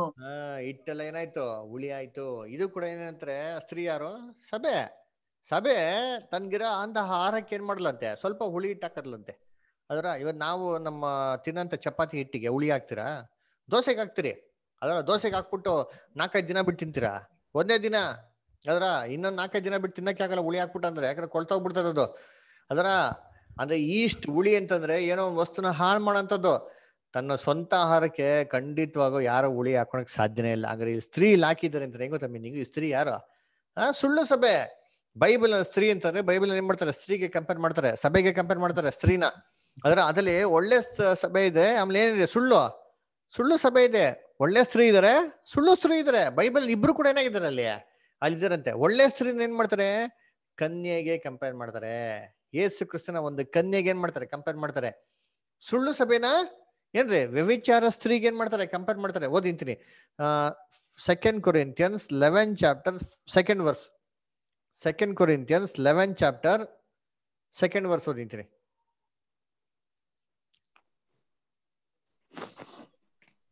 ಯಾಕೆಂದರೆ ದೇವರಲ್ಲಿರುವಂತಹ ಚಿಂತೆಯಿಂದಲೇ ನಾನು ನಿಮ್ಮ ವಿಷಯದಲ್ಲಿ ಚಿಂತಿಸುತ್ತೇನೆ. ನಿಮ್ಮನ್ನು ಕ್ರಿಸ್ತನೆಂಬ ಒಬ್ಬನೇ ಪುರುಷನಿಗೆ ಶುದ್ಧ ಕನ್ಯೆಯಂತೆ ಒಪ್ಪಿಸಬೇಕೆಂದು ನಿಮ್ಮನ್ನು ಆತನಿಗೆ ನಿಶ್ಚಯ ಮಾಡಿದೆನಲ್ಲ. ಶುದ್ಧ ಕನ್ಯೆ ಇದು ಏನ್ರ ನಿಜವಾದ ಸಭೆಗೂ ಯೇಸು ಕ್ರಿಸ್ತನಿಗೆ ಆಗಿರತ್ತೆ ಎಂಗೇಜ್ಮೆಂಟ್. ಇದು ಎಂಗೇಜ್ಮೆಂಟ್ ಯಾವಾಗ ಆಯ್ತು? ಫಸ್ಟ್ ಅಡ್ವೆಂಟ್ ಅಲ್ಲಿ ಆಯ್ತು. ಮದುವೆ ಆಗೋದು ಯಾವಾಗ? ಸೆಕೆಂಡ್ ಅಡ್ವೆಂಟ್ ಅಲ್ಲಿ. ಸಭೆ ಏನ್ ಮಾಡ್ಬೇಕಂಗಾರೆ? ಕ್ರೈಸ್ಟ್ ಫಸ್ಟ್ ಅಡ್ವೆಂಟ್ ಇಂದ ಹಿಡಿದು ಸೆಕೆಂಡ್ ಅಡ್ವೆಂಟ್ ವರ್ಗು ರಾಜ ಬರೋ ತನಕ ರಾಣಿ ಏನ್ ಮಾಡ್ಬೇಕು? ಮೊದಲ್ಗಿತ್ತಿ ವೇಟ್ ಮಾಡ್ಬೇಕು ಮೊದಲಿಂಗ ಬರೋ ತನಕ. ಇವ್ರೇನ್ ಮಾಡ್ಬಿಟ್ರು? ಲೋಕದಂತ ಎಲ್ಲಾ ಸಭೆಗಳು ಯೇಸು ಕ್ರಿಸ್ತ ಬರೋದಕ್ಕಿಂತ ಮುಂಚೆನೆ ಲೋಕದಲ್ಲಿರೋಂತ ಎಲ್ಲಾ ರಾಜ್ಯಗಳ ಜೊತೆ ಸೇರ್ಕೊಂಡು ಸಂಬಂಧ ಇಟ್ಕೊಂಡು ಏನ್ ಮಾಡ್ಬಿಟ್ರು? ಅಲ್ಲಿ ಕರಪ್ಷನ್ ಮಾಡಕ್ಕೆ ಶುರು ಮಾಡ್ರು, ವ್ಯಭಿಚಾರ ಮಾಡಕ್ಕೆ ಶುರು ಮಾಡಿದ್ರು. ಓದಿ ರೆವಲ್ಯೂಷನ್ 17:5, ಪ್ರಕಟಣೆ 17:5.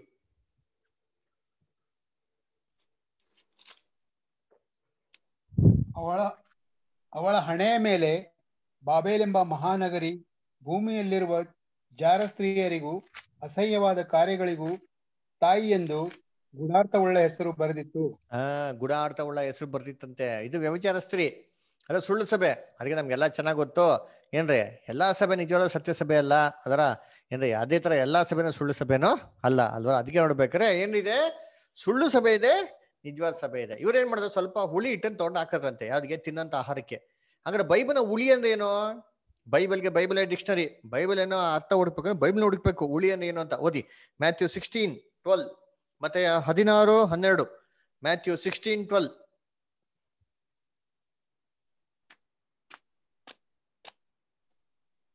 ಆಗ ಅವರು ರೊಟ್ಟಿಯ ಹುಳಿ ಹಿಟ್ಟನ್ನು ಕುರಿತು ಎಚ್ಚರಿಕೆಯಾಗಿರಬೇಕೆಂದು ಆತನು ತಮಗೆ ಹೇಳಲಿಲ್ಲ.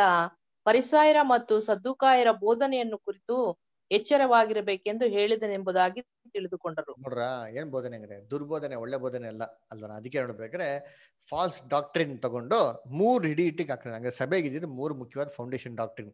1 ಕೊರಿಂಥ 13:13 ಹೇಳ್ತಾರೆ, ನಂಬಿಕೆ, ನಿರೀಕ್ಷೆ, ಪ್ರೀತಿ, ಇದೆಲ್ಲದಕ್ಕಿಂತ ದೊಡ್ಡದು ಪ್ರೀತಿನೇ ಅಂತ ಹೇಳ್ತಾರೆ. ಸಭೆಗಿದ್ದು 3 ಮುಖ್ಯವಾದ ಒಂದು ಫೌಂಡೇಶನ್ ಡಾಕ್ಟ್ರಿನ್: ನಂಬಿಕೆ, ನಿರೀಕ್ಷೆ, ಪ್ರೀತಿ. ಏನ್ ನಂಬಿಕೆ ಇತ್ತು?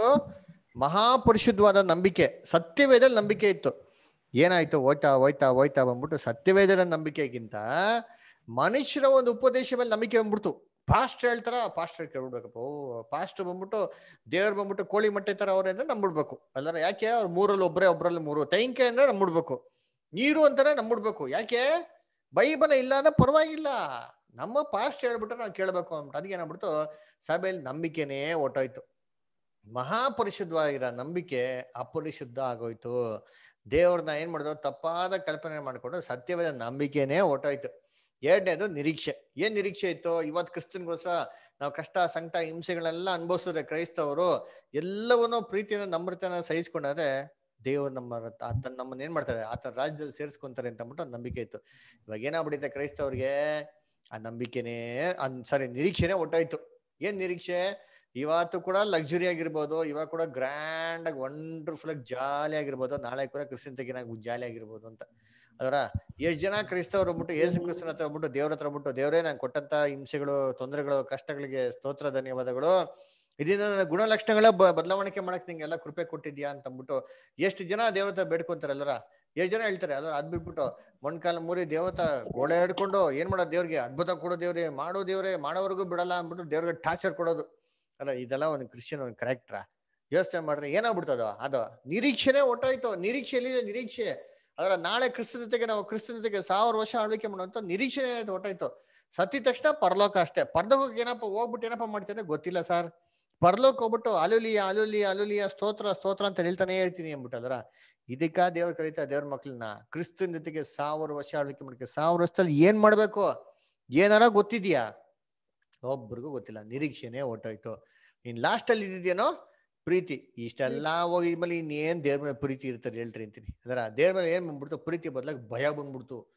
ನಾವು ದೇವ್ರ ವಾಕ್ಯನ ಕೇಳಿಲ್ಲ ಅಂದ್ರೆ ದೇವ್ರ ನಮ್ಗೆ ಹೊಡೆದ್ ಬಿಡ್ತಾರೆ, ನರಕಕ್ಕೆ ಹಾಕ್ಬಿಡ್ತಾರೆ, ಉಗುರು ಕಿತ್ತಾಕ್ಬಿಡ್ತಾರೆ, ಚರ್ಮ ಸುಳ್ಬಿಡ್ತಾರೆ, ಕಣ್ಗುಡ್ಡೆ ಕಿತ್ತಾಕ್ಬಿಡ್ತಾರೆ ಅಂದ್ಬಿಟ್ಟು ಮೆಜಾರಿಟಿ ಪೀಪಲ್ ದೇವ್ರನ್ನ ಏನಕ್ಕೆ ಆರಾಧನೆ ಮಾಡಕ್ ಶುರು ಮಾಡೋದಂದ್ರೆ ಎಲ್ಲಿ ಶಿಕ್ಷೆ ಕೊಟ್ಬಿಡ್ತಾರೋ. ಸಂಡೇ ಹೋಗಿಲ್ಲ ಅಂದ್ರೆ ಏನೋ ಆಗ್ಬಿಡ್ತು ಅಂತಂದ್ರೆ ಓಹೋ ಸಂಡೇ ಹೋಗ್ದಿದ್ದಕ್ಕೆ ದೇವ್ರೇ ಮಾಡ್ಬಿಟ್ರೆ ನಮ್ಗೆ ಹೊಡೆದ್ ಬಿಟ್ಟವ್ರೆ ಅಂದ್ಬಿಟ್ಟದ್ರ. ದೇವ್ರ ಮೇಲೆ ಏನ್ರೆ ನಿಜವಾದ ಒಂದು ಪ್ರೀತಿಯಿಂದ ದೇವ್ರ ಹುಡ್ಕೋರು ಏನಾಗೋದ್ರು ಅವಾಗ ಕಮ್ಮಿ ಆಗ್ಬಿಟ್ರು. ಈ ರೀತಿ ಏನಾಯ್ತು ಅಂತಂದ್ರೆ ನಮಗೆ ಕೊಟ್ಟಿರೋಂತ ನಂಬಿಕೆ ಏನಾಯ್ತು? ಬರ್ತಾ ಬರ್ತಾ ಬರ್ತಾ ಹೊಟ್ಟಾಯ್ತು. ಅದಕ್ಕೆ ಹೇಳ್ತಾರಲ್ಲ, ನಿಮ್ಮಲ್ಲೇ ಕೆಲವು ಜನ ಎದ್ದಿ ವ್ಯತ್ಯಾಸ ಬೋಧನೆ ಮಾಡಿ ಅನೇಕ ಜನಗಳನ್ನ ತನ್ನ ಶಿಷ್ಯನರಾಗಿ ಏನ್ ಮಾಡ್ತಾರೆ? ಮಾಡ್ಕೊಂತಾರೆ. ಯಾವಾಗ ತನ್ನ ಶಿಷ್ಯನ ಮಾಡ್ಕೊಳಕ್ಕಂತ ಮೋಟಿವೇಶನ್ ಬಂತೋ, ಐಡಿಯಾ ಬಂತೋ, ಅವಾಗ ಏನಾಗ್ಬಿಡ್ತು? ಸತ್ಯಕ್ಕೆ ವ್ಯಾಲ್ಯೂನೇ ಇಲ್ಲ. ಸತ್ಯ ಯಾರು ಮಾತಾಡಕ್ ಹೋಗ್ತಾ ಇಲ್ಲ.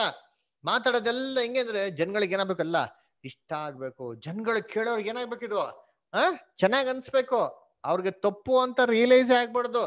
ಅವ್ರು ಮಾತಾಡೋದು ಹೆಂಗಿರ್ಬೇಕು ಅಂದ್ರೆ ಇವ್ರು ಮಾಡೋ ತಪ್ಪುಗಳಿಗೆಲ್ಲ ಸಾಚವಾಗಿ ಕರೆಕ್ಟ್ ಆಗಿರ್ಬೇಕು. ಈ ತರ ಆಗೋಯ್ತು. ಅವಾಗ ಸಭೆ ಏನಾಯ್ತು? ಫುಲ್ ಟೋಟಲ್ ಆಗಿ ಕರಪ್ಟ್ ಆಗೋಯ್ತು. ಈ ರೀತಿ ಏನಾಯ್ತು ಹೇಳ್ತಾರಲ್ಲಿ, ಅವ್ರು ನಮ್ಮವ್ರಲ್ಲ, ನಮ್ಮವ್ರಾಗಿದೆ ನಮ್ಮ ಜೊತೆಗೆ ಇರ್ತಾ ಇದ್ರು. ಏನಕ್ಕೆ ಬಿಟ್ಟು ಹೋದ್ರು ಅಂತಂದ್ರೆ ಸತ್ಯ ಮೇಲೆ ಇಲ್ಲ, ಪ್ರೀತಿ ಇಲ್ಲ. ಅದಕ್ಕೆ ನೋಡ್ಬೇಕೆ ಅನೇಕ ಮಂದಿ ಅಂತ್ಯಕ್ರಿಸ್ತು ಅವಾಗೇ ಇದಾರೆ ಅಂತ ಅಪೊಸ್ತಲ ಪೌಲು ಅಲ್ಲಿ ಹೇಳಿದ್ದು. ಅದಕ್ಕೆ ಯೋಹಾನ ಕೂಡ ಏನ್ ಮಾಡಿದ್ದು ಅದನ್ನ ಹೇಳಿದ್ದು. ಸೊ ನೆಕ್ಸ್ಟ್ ಏನಾಯ್ತು? ಹೆಂಗ್ ಡೆವಲಪ್ ಆಯ್ತು? ನೆಕ್ಸ್ಟ್ ಯಾವ ಸ್ಟೇಜಿಗೆ ಬಂದ್ರು? ಇದೆಲ್ಲ ಎಲ್ಲಿಗೆ ಬಂದು ನಿಂತ್ಕೋತು? ಏನಾಯ್ತು? ಇದನ್ನ ನಾಳೆ ನಾವೇನ್ ಮಾಡೋಣ? ನಾವು ಕಂಟಿನ್ಯೂ ಮಾಡೋಣ. ಓಕೆನ್ರಾ? ಇದ್ವರ್ಗು ಅರ್ಥ ಆಯ್ತು ನಿಮ್ಗೆ ಕ್ಲಿಯರ್ ಆಗಿ? ಇದು ಇನ್ನ 4 ಅವರ್, ಇನ್ನ 4-5 ಕ್ಲಾಸಸ್ ಹೋಗ್ತಾರೆ. ಅದರಿಂದ ದಯವಿಟ್ಟು ನಿಮ್ಗೆ ಸಂದೇಹಗಳಿರ್ತಾರೆ. ಸಂದೇಹಗಳಿದ್ರು ಏನು ನೀವು ಬೇಜಾರು ಮಾಡ್ಕೊಂಬಿಡಿ, ತಾಳ್ಮೆಯಿಂದಿರಿ. ನಾವೆಲ್ಲ ಸಂದೇಹಗಳನ್ನ ಕ್ಲಿಯರ್ ಮಾಡೋಣ. ಓಕೆನಾ? ಓಕೆ.